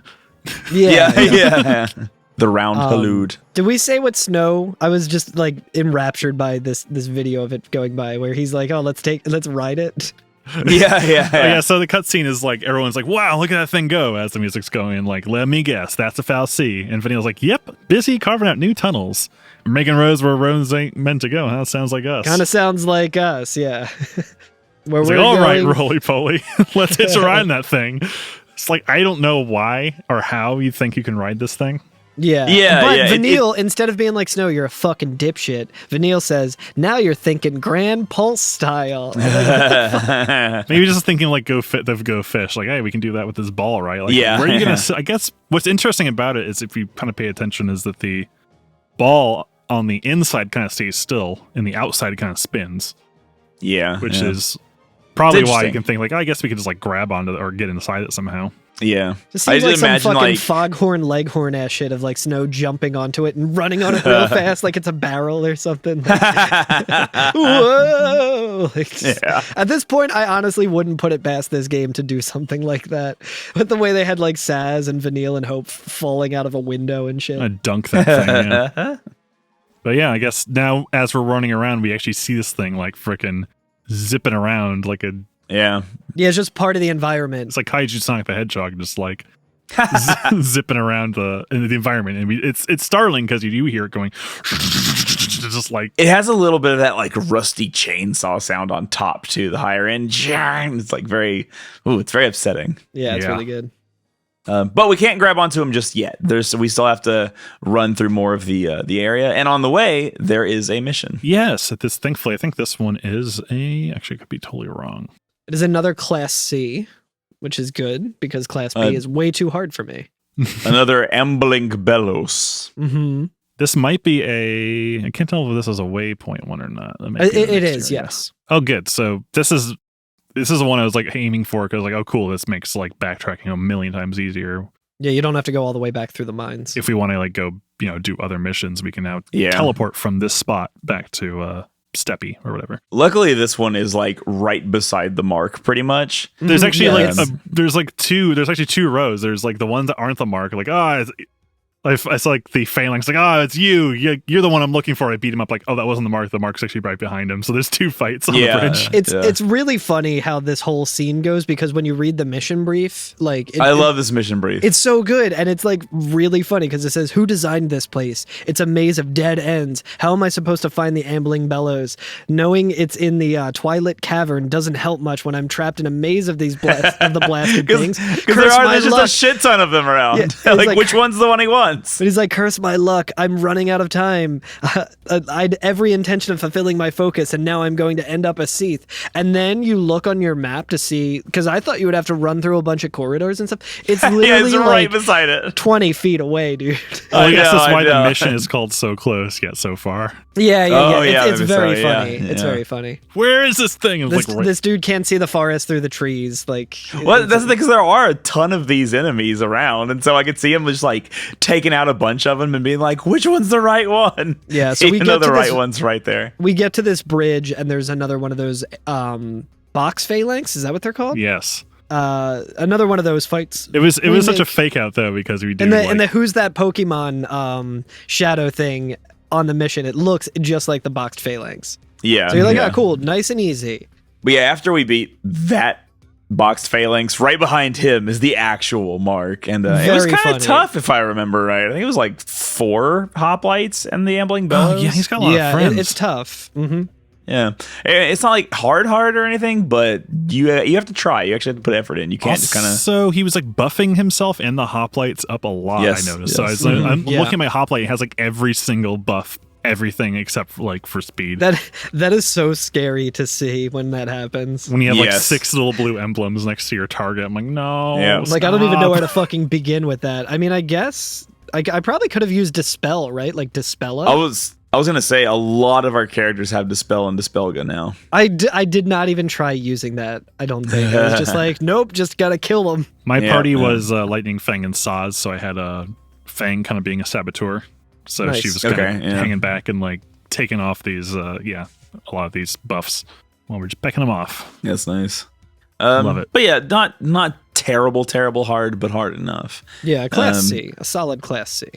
Yeah, but there's a little bit more tunnel. There's a little bit more area, and eventually we come to like a intermittent clearing where we're outside of the caves. Right, like the caves kind of. Yeah, they kind of come out into a canyon, like the end of a canyon. It feels like it's part of the Massif or almost like that. It looks like the Massif, yeah. But it's like an area we can't really traverse because we're just kind of passing through it. Like there's a waterfall, there's some nice, beautiful, large plants, and there's oversized dandelions and stuff. Right. It's nice. And we had a cutscene here. Oh, yes. Boy, do we. Wait, did you guys get the Tesla turbines? Probably. There's like a little chest kind of hidden near the bridge where we fought the ambling bellows and the other thing, and I saw that and I was like, oh man, does that mean that like when I try using it, it just catches fire and ruins everything? Well, you see, the Thomas uses those and doesn't stop for children.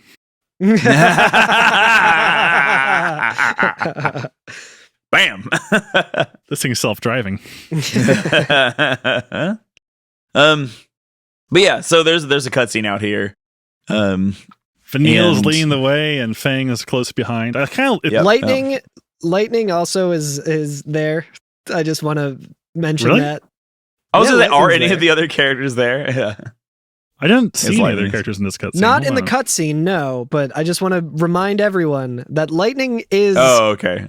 Mere feet away. yeah. In the cutscene, it's only Vanille and Fang. It is funny that like we are traveling all together, except for like certain key moments where people need to have like a heart-to-heart. Right. And this is about as heart-to-heart as it gets. Sometimes that it's hard to heart. I'm guessing in this fiction is that we've like settled down to rest, and like the other two have like kind of run ahead or whatever. Sure. And I will say, like, I pointed out when we got it's called role playing. What was the area that we arrived in when we got to Gran Pulse? I forget its name. The media. Valley's media. Once we got there, before we even get the cutscene at Padra, Vanille's data log says Vanille became Ragnarok or whatever, and I was like, well, you can't just say that before we get to the scene, but all right. And then when we get to Padra, I think I read that too, and I was like, that's interesting. Yeah, and then we get to Padra, and she's like, oh, blah, blah, blah, and I became Ragnarok and did all this shit. Yeah. And so I was like, okay, whatever. And then this scene happens. So, so Vanille, like, is kind of kneeling down over some flowers, and she asks Fang if she remembers them. And Fang's like, yeah, they grew all over Erba. And so Vanille's like, well, we must be close. And Fang says, it's my fault that Gran Pulse ended up like this, isn't it? And Vanille's like, what do you mean? What? Yeah, what? And Fang's like, I remember everything. Like, which I was like, ooh. Like, oh, no. The whole thing Vanille's been telling us the whole time is like, oh, Fang doesn't remember, but I remembered, whatever. And Fang's like, I guess coming home triggered some memories, maybe. Like, that's what I thought was going to happen because they were trying to find Fal'Cie to get their focus, but if they come back to where the last place they were, that would make sense. I remember everything. I became Ragnarok. I scarred Cocoon. And I left Gran Pulse in this mess. It was me. What are you talking about? It all came back to me. Everything that happened with iFocus.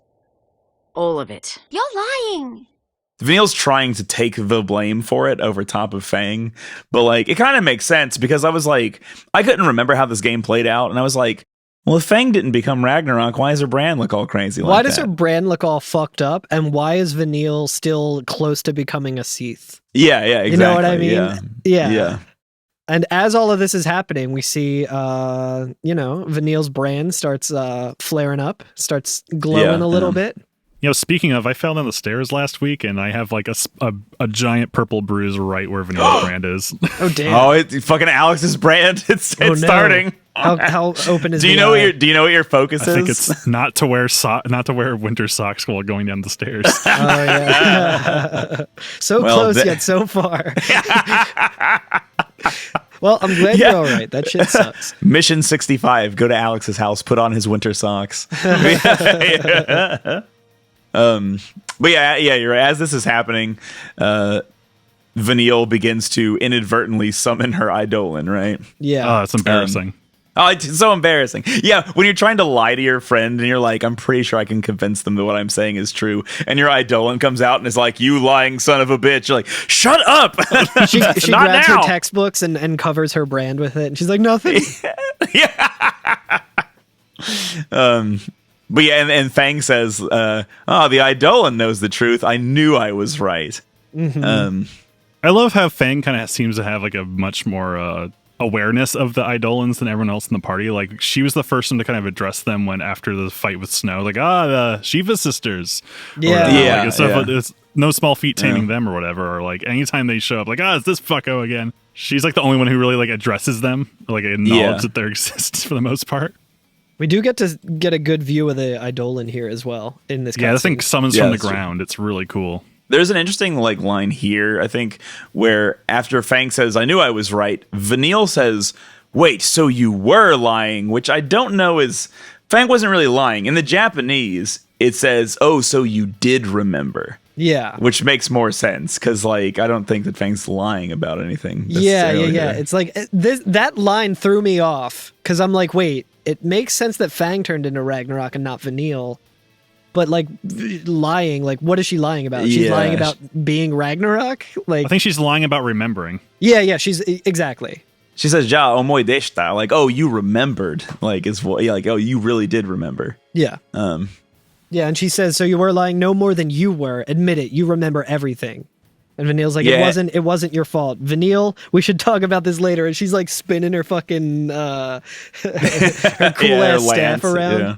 Right. I was trying to remember the name for Ripstick. Yeah, because the Eidolon is getting ready to turn us into paste, and Vanille's like, "No, it wasn't your fault. It's okay." Yeah, this is the Robin Williams "it's not your fault" thing. But yeah, this is a what is it? Hecaton share. Hecaton share. Hecaton share? Share. All right, where's my Doesn't pronunciation matter. Easy key? fight. We don't even need to talk about the battle because it's super easy, and we all beat it without any challenge. I mean, I did take it down in a couple seconds, but how bad was as it? this is happening, we get a battle team changed, and we get Vanille in as Ravager and Fang in as Commando, and Lightning. And when you get a game over that's here, true. To get the cutscene, you have to run in there as Lightning, and then Lightning is just nowhere to be found. Like, doesn't make a lot of sense. You always have to have a party of 3. It does not make sense to me that you only have 2 here. Other than, like, it would be too easy if there were 3 people, which I get. But I struggled with this fucking fight, so I have a bone to pick with the fact that Lightning's just, like, fucking off and watching this all happen. I'm like, come on, goddammit. Are you all ready? I'm ready. Hecatoncheires. Hecatoncheires? I guess. It's a K sound. There's no S at the end. The traditional thing is, like, the thing it's based on has an S on the end. So it'd be Hecatoncheires is what is in Japanese. Okay, so it's a K. The first thing I did when I saw this fight was I paused it before looking at the name, because I was like, what fucking Final Fantasy summon is this? Like, yeah, I'm trying to figure it out. And then I read the name and I was like, oh, okay, this is just made up for this game. Or not made up because it has etymology, but like, I was like, this is one that hasn't been in any other games. This is a Greek creature. Its name means 100-handed. Yep. They were said to be gigantic and have 50 heads and 100 arms, each of great strength. There were 3 of them, and they were born to Gaia and Uranus. There you go. Yeah, and both figuratively and like literally, this motherfucker has hands because it was kicking my fucking ass. I'm curious. I fucking melted through this guy. I'm curious how it went. I want to know, what was your strategy? I don't remember having a lot of one. Because the thing was with this guy, everything you do pretty much increases his Gestalt gauge. Mm-hmm. So if you deprotect and deshell him, it goes up. If you Ravager, it goes up. Yeah. I will say I left Fang in Saboteur a lot because I think there's like a Saboteur medic one that it gives you. Because Saboteur, even if you already have debuffs on him, the continue to cast debuffs will increase the Gestalt meter. How did you do that with Fang? Or maybe it was Vanille. I can't remember exactly. My strategy for this, because I noticed immediately that you could Saboteur and really raise Gestalt, and that was kind of my thing as well. And like my move with Vanille is always get Imperil. So I made a paradigm that was Saboteur, and I was just throwing that at it. And that ended up, Zwanzig told me that worked against me because Fang's, none of her like debuffs in Saboteur work on this Eidolon. Okay, well I can't remember. That's the thing. I don't remember exactly what it was because it makes you a series of paradigms for the fight. So you have to go with what it gives you the first time. So whatever I ended up having was for all of those, for the ones that they give you, all of them, I think there is no Saboteur for Fang. It's just okay, it's Vanille. It's all like Commando and Sentinel. Yeah. Okay, yeah. But yeah, so like you don't really have to do damage is the thing. So I was like perfectly happy to sit in a more defensive state and just do like stat things instead of like actually attacking. And that seemed to up its Gestalt gauge and keep me from dying as well. Yeah. I was doing Saboteur with Fang and that was working against me and not great. I beat this fight by just using a Fortisol and having haste and just being able to take it down. And I was like, okay, well that did it. I'm wondering also, you haven't been using Vanille all that much, right? No, but I don't. I know that like when I've been watching you play a little bit on Twitch, that you don't CP out all of your characters who aren't in your party. I do. Okay, so like, nice. So every time I get some CP, I spend it on all 6 of my party members, not just the ones I have active. So, nice. So Vanille and everybody else who I'm not using all the time are still like, they still know all of their, like by this point, by the time I did this, I've almost maxed out everybody's main Crystarium paths. Nice. And like I've gotten all of the abilities, I've gotten all the accessories, all the ATB slots and all that stuff. So there wasn't much more to get here for me. Yeah. So I was in a good position to fight them, I think. Nice. But yeah, I tried to do it again after learning like what I was doing wrong and just doing it straight up without the Fortisol. I reloaded an old save and I was still getting stomped. I was like, fuck this, I don't care. I won with Fortisol. Yeah, I'm done. Yeah, that's what I would do, yeah. I sent you all a picture of him T-posing, which is very funny given how many arms he has. Oh my god, yes. That's incredible. Yo, that's really good. Yeah, it's like it's like a lowercase T posing because he has like he has the arms on top too. Yeah, the design is wild. Like, this motherfucker's got so many hands, he's not only T posing, he's also A posing. Yeah. Oh my gosh. But how about that Gestalt finisher, though? You know what? People keep telling me that the Gestalt finisher for this one's weird, and I didn't remember it being crazy. So let me go see it. I'm trying to skip ahead to it. The thing is, when you first like tame the Eidolon, it's different than when you summon them. Oh, is that true? Because it's a little different. But basically, this thing turns into like a freaking. His arms turn into a barrage of like guns, like a machine guns. Yeah, right. And it's just, and then Vanille just like gingerly kind of just sits on top. Very cute. Yeah. Apparently, like I think Steve mentioned that it's a little more sensual when you summon him for the first time because like Vanille gets a little maybe too sensitive. Did you see it? Did you watch it? I have not watched it yet. No. Yeah. You can hear our the way we feel about it live on podcast. I can imagine what happens there as it starts transforming. There's a bunch of reverb that picks up, and the Eidolon says, "With arms wide open, under the sunlight." Oh my gosh, this is very handsy. Oh, I like how she's like summoning all the fucking hands. Oh, she says his name too, I think, right? I don't know. I'm watching it without volume. She says, "Come on, Hecaton." Oh my gosh. Okay, so yeah, when she is does the final like finisher move, she like hits a button and like it does this huge charge up attack, and as it explodes, she does kind of like reel back and like from the power of the recoil. All of her her moves that she does kind of look like Magical Girl, like Sailor Moon sort of stuff, though, which is very cool. Yeah. The sound kind of adds to it, that's for sure. Okay, I haven't been. I'm watching it without sound. I can see it, but bring out the big guns.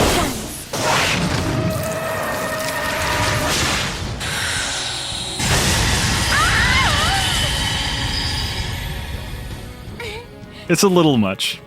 You know that like comic of the guy, like there's like that like 2-panel comic of the dude like with his arms crossed, and then on the second panel he has his arms up and he just says, "I guess."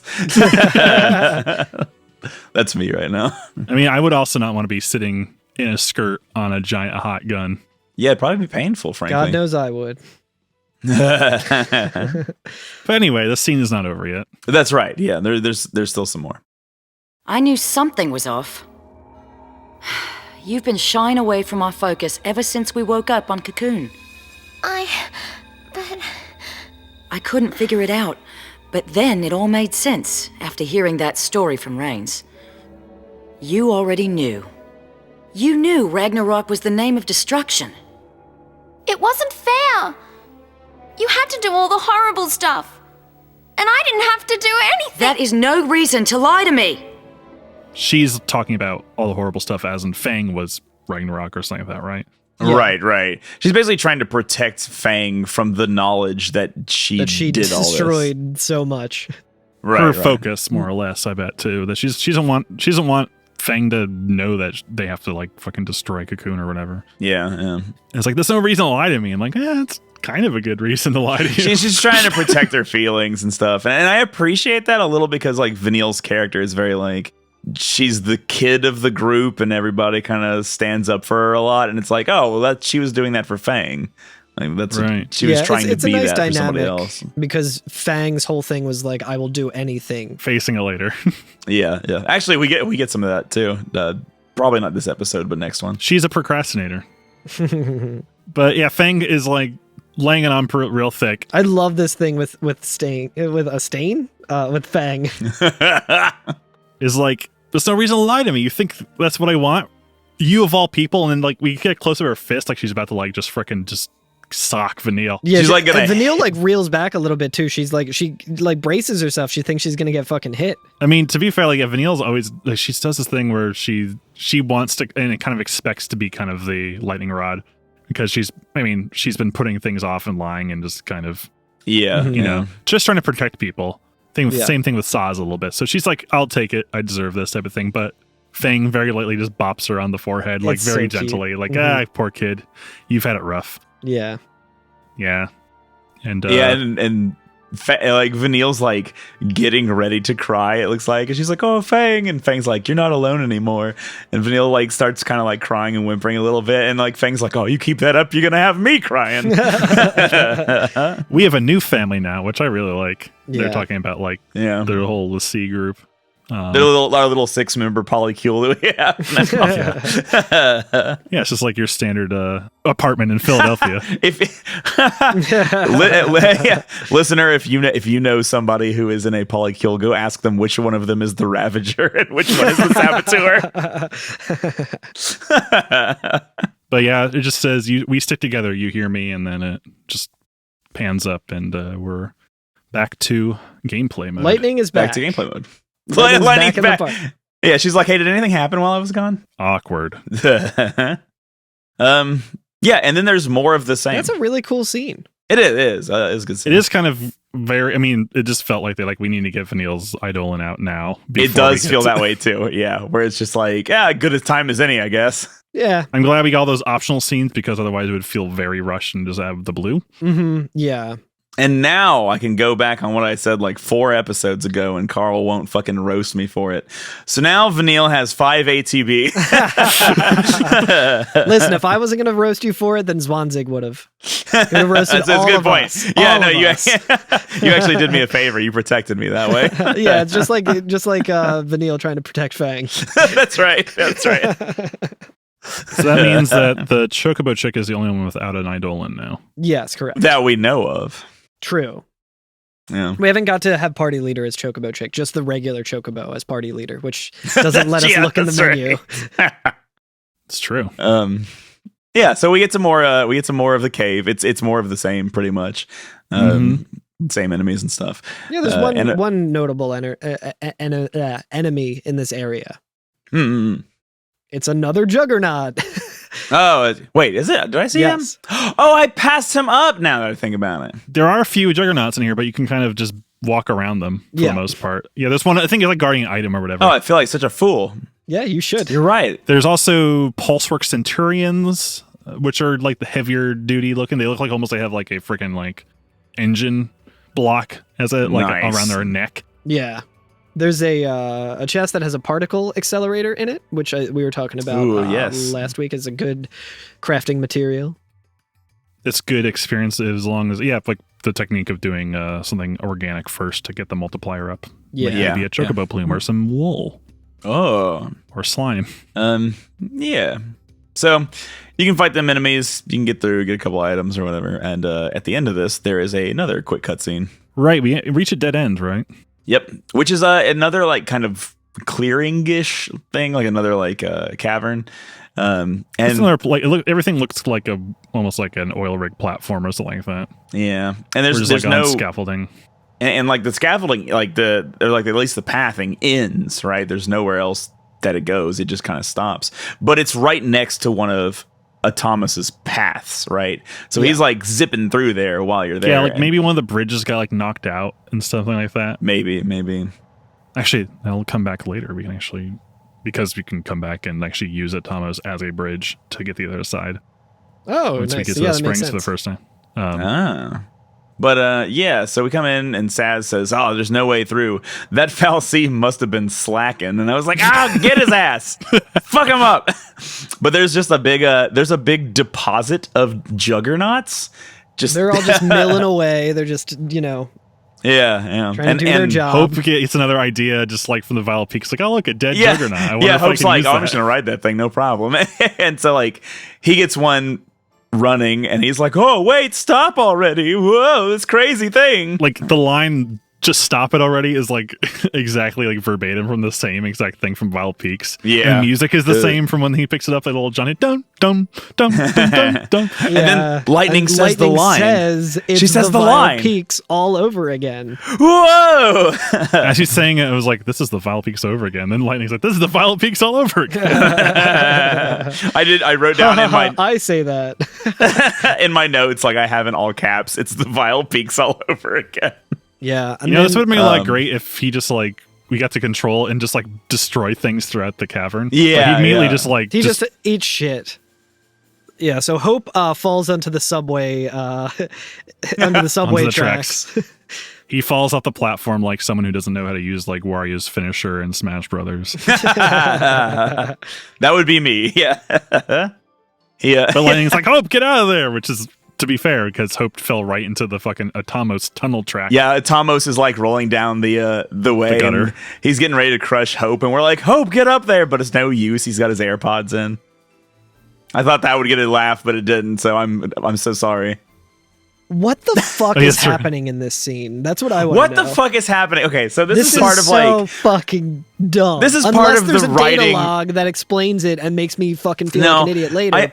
There's got to be a data log that says like as soon as the 6 fall to Gran Pulse, half of our writing staff started on a different game, and so just like a bunch of like the leftovers had to fucking pin up the rest of the game because what the fuck. So the Jugger Union there's a data log that will just say you will feel ashamed of your words and deeds for criticizing this dumbass fucking scene where a bunch of juggernauts band together to stop Atamos from crushing Hope, who literally could have just killed 2 of them. Yeah, and what happens is exactly what Carl just said. A bunch of juggernauts band together to stop Atamos and keep him back from crushing Hope. Like, is there any explanation for that? No. It just happens. The one that Hope was riding disappeared. Either disappeared or is the first one there to I thought stop it was the first one. Yeah. Just like gets like wedged underneath it and is like fucking anime stopping this giant moving force of nature that has been burrowing tunnels for eons. For reason of question mark. For reasons unknown and made of parts unknown. So I'm rewatching the beginning of the cutscene where like the juggernaut that Hope is jumped down into the trench with is gone. And then, like, it just disappears in the next shot. And then another one pops up. Because at first, like, oh, is this Juggernaut just acting out of self-defense? Like, no, you're not going to crush me. And just Hope just happens to be behind it. A new Juggernaut hops down to stop this thing from crushing a bunch Hope. of them do, yeah. It's crazy. And then Snow first the one is holding it back, and then all of them like start coming and teaming up together to stop it and slow it to a crawl. And then Snow says an incredible line. That was cool. Go robot guys. Yeah, that's a good line. What Saz says next is not a good line. They're both pretty bad lines. No, the cool robot guys one I like because it's dumb as fuck. It's dumb as fuck. Saz looks into the camera and is like, yeah, he does. No, he does. He does look into the camera. Yeah. He puts his leg up on a desk and throws his jacket over like his shoulder and he just says, good lesson for us. Not even a mighty foul sea is a match for the power of teamwork. That is inspiration right there. Thank God Fang comes in and says, save the sermons, old man. Let's hop on Trailblazer here while we still have the chance. Indeed. I love it. It's so unionize. Is Thomas their boss? Yeah, Saz is just looking directly into the camera and says, thank goodness this Machina has a Deus Ex.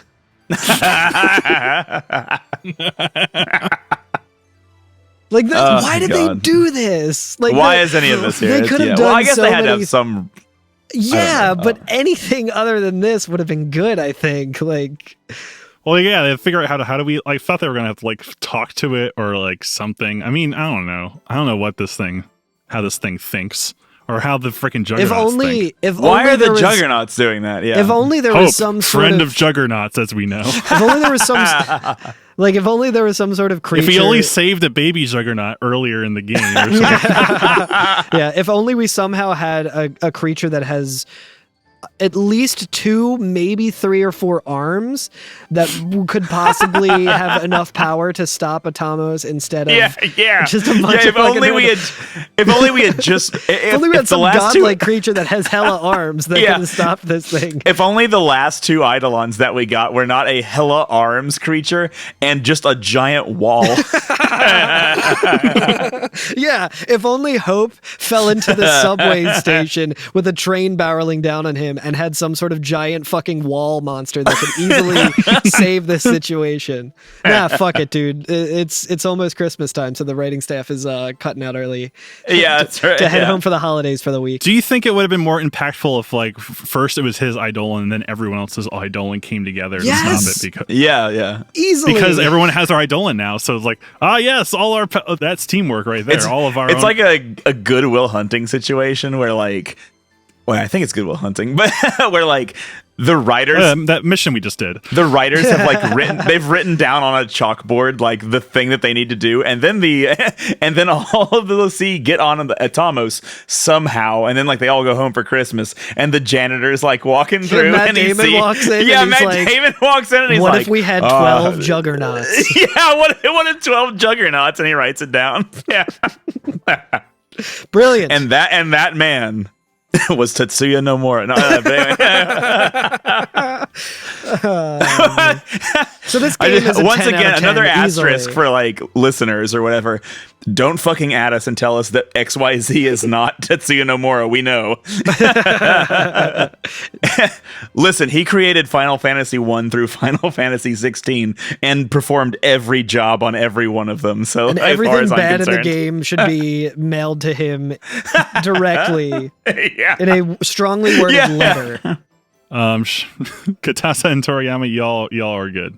Yeah, y'all are fine. I don't even know who those guys are. It doesn't matter. Special shout out to the woman who designed the goblins. Yo, goddamn right. That's good. I hope Mission 63 or something is the ultimate goblin enemy, and it's just a wine a decorker, a wine screw. She designed something else. I'm oh hell yeah, that's my other favorite thing from this game. I totally forgot what it was. Oh, she designed the sheep. She designed the sheep. Oh, fantastic! Good. She designed the 2 good things: the sheep icon and the goblins. But I believe that's where we should leave it today. I think. Yeah, all of our party jumps into a hole, and we can now ride. This thing is terrifying, by the way. Oh my god, it's so scary. But it's also not scary because I guess in a generous read of this situation, the Juggernauts might be designed to stop this thing. That's what I'm thinking, maybe. They make sure the Thomas runs on time.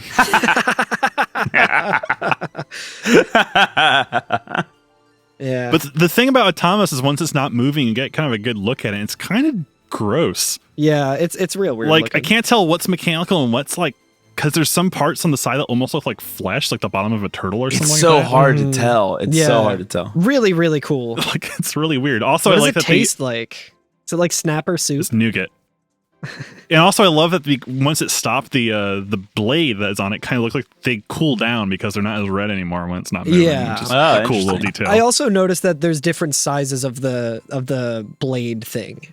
Mm-hmm. But we can just jump in. We can just play Super Monkey Ball now because we just jump in this thing. I don't want to know what it smells like in there. It's probably not great. No, it's probably it's probably not great or smells like nothing, which is like the most disturbing thing that it could be. You're just like, this I should be smelling something. There's just a little tiny Foul C in there on a pedal bike. It's like, hey, just like driving the whole thing. It's a living. He's wearing a helmet that has a stick on it with a little carrot at the end of it, so he pedals faster. But yeah, the Lassie are able to kind of like jump inside of them and ride them to the next area, much like my food jumps into my tummy and rides to my home. Yeah. This is our Uber Eats. Yeah. It's like Uber Eats. Yeah, exactly. Yeah, we pull up in Atamos to the next section. We just say, "Hey, I'm your Uber. I'm out front." Yeah, and it delivers it to the wrong. We deliver the Lassie to the wrong house across the street. And I have to go over there and grab it. But yeah, that's Final Fantasy 13, baby. that's the whole game. They should play like the Magnificent Seven song. Dun dun dun dun dun dun dun.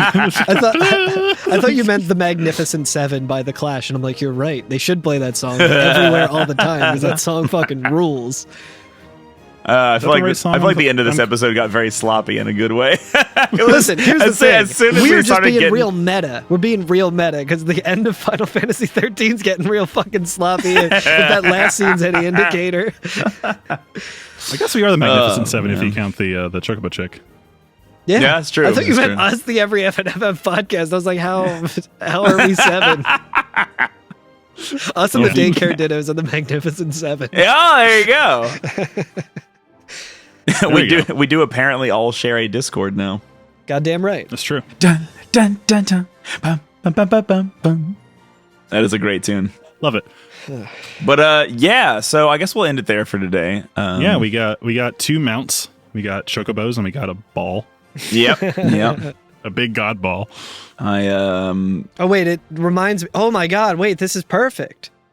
The song that I was thinking about earlier that I wanted to make a reference to when we got Vanille's Eidolon was Eidolon, Dolan, Dolan, Dolan. Come on. And now we're going to keep rolling into the next chapter in next week's episode. I know you'll be loving this shit right here. I think earlier I said Fals. A-L-C-I-E is right here. I-E is right here, yeah. We got to get Fred Durst on the pod. Fred Durst, come on the pod. Talk about your favorite Final Fantasy. That'd be great. Yeah, well, I have nothing else to say. So basically, this is the end of this area. And next time, I think we'll be doing Sulia and probably Taijin's Tower. Sulia. Yeah, Sulia's pretty short, but there's some good story in there. Yep, that's right. And interesting, some optional, unmissable cutscene in there, too. Yeah, another non-Falsy? It's a Falsy, yeah. Okay. It is, indeed. The weird little wonton-looking fish. That's right. Gross. Yeah. Well, that'll be next week. Maybe we won't. We'll at least get into Taijin's Tower. Yeah, if not, I just touched it for the first time. Yeah, that's where I stopped. All right. There's a lot there. Yeah, you know what? There's a lot of cutscenes coming up. Maybe we'll stop at the front of Taijin's Tower because there's a lot going on in that tower. You get into Taijin's Tower, you've gone too far. Exactly. It's a big old cloister, right? Yeah, it's a good way to put it. There's also like fucking 20 missions inside, so get ready for that. Oh, story missions. Indeed. Missions you have to do to actually complete it. All right, well, Alex, would you like to... Carl, help.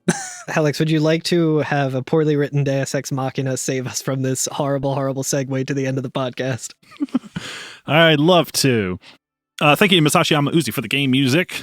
Especially this one. I love the Chocobo boogie as we're riding along. I do like that. I get really excited when I load up a save because you hear the music first when you're loading up a save, and if you're on a Chocobo when you saved, you'll be hearing that first. I do love when you jump on the Chocobo and like you first hear those first couple notes. Dun dun dun dun dun dun dun dun dun. Yeah.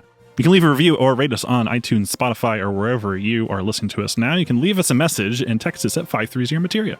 You can find us at EveryFNFF on the dying platform Twitter, Instagram, and find us on YouTube. And hop in our Discord.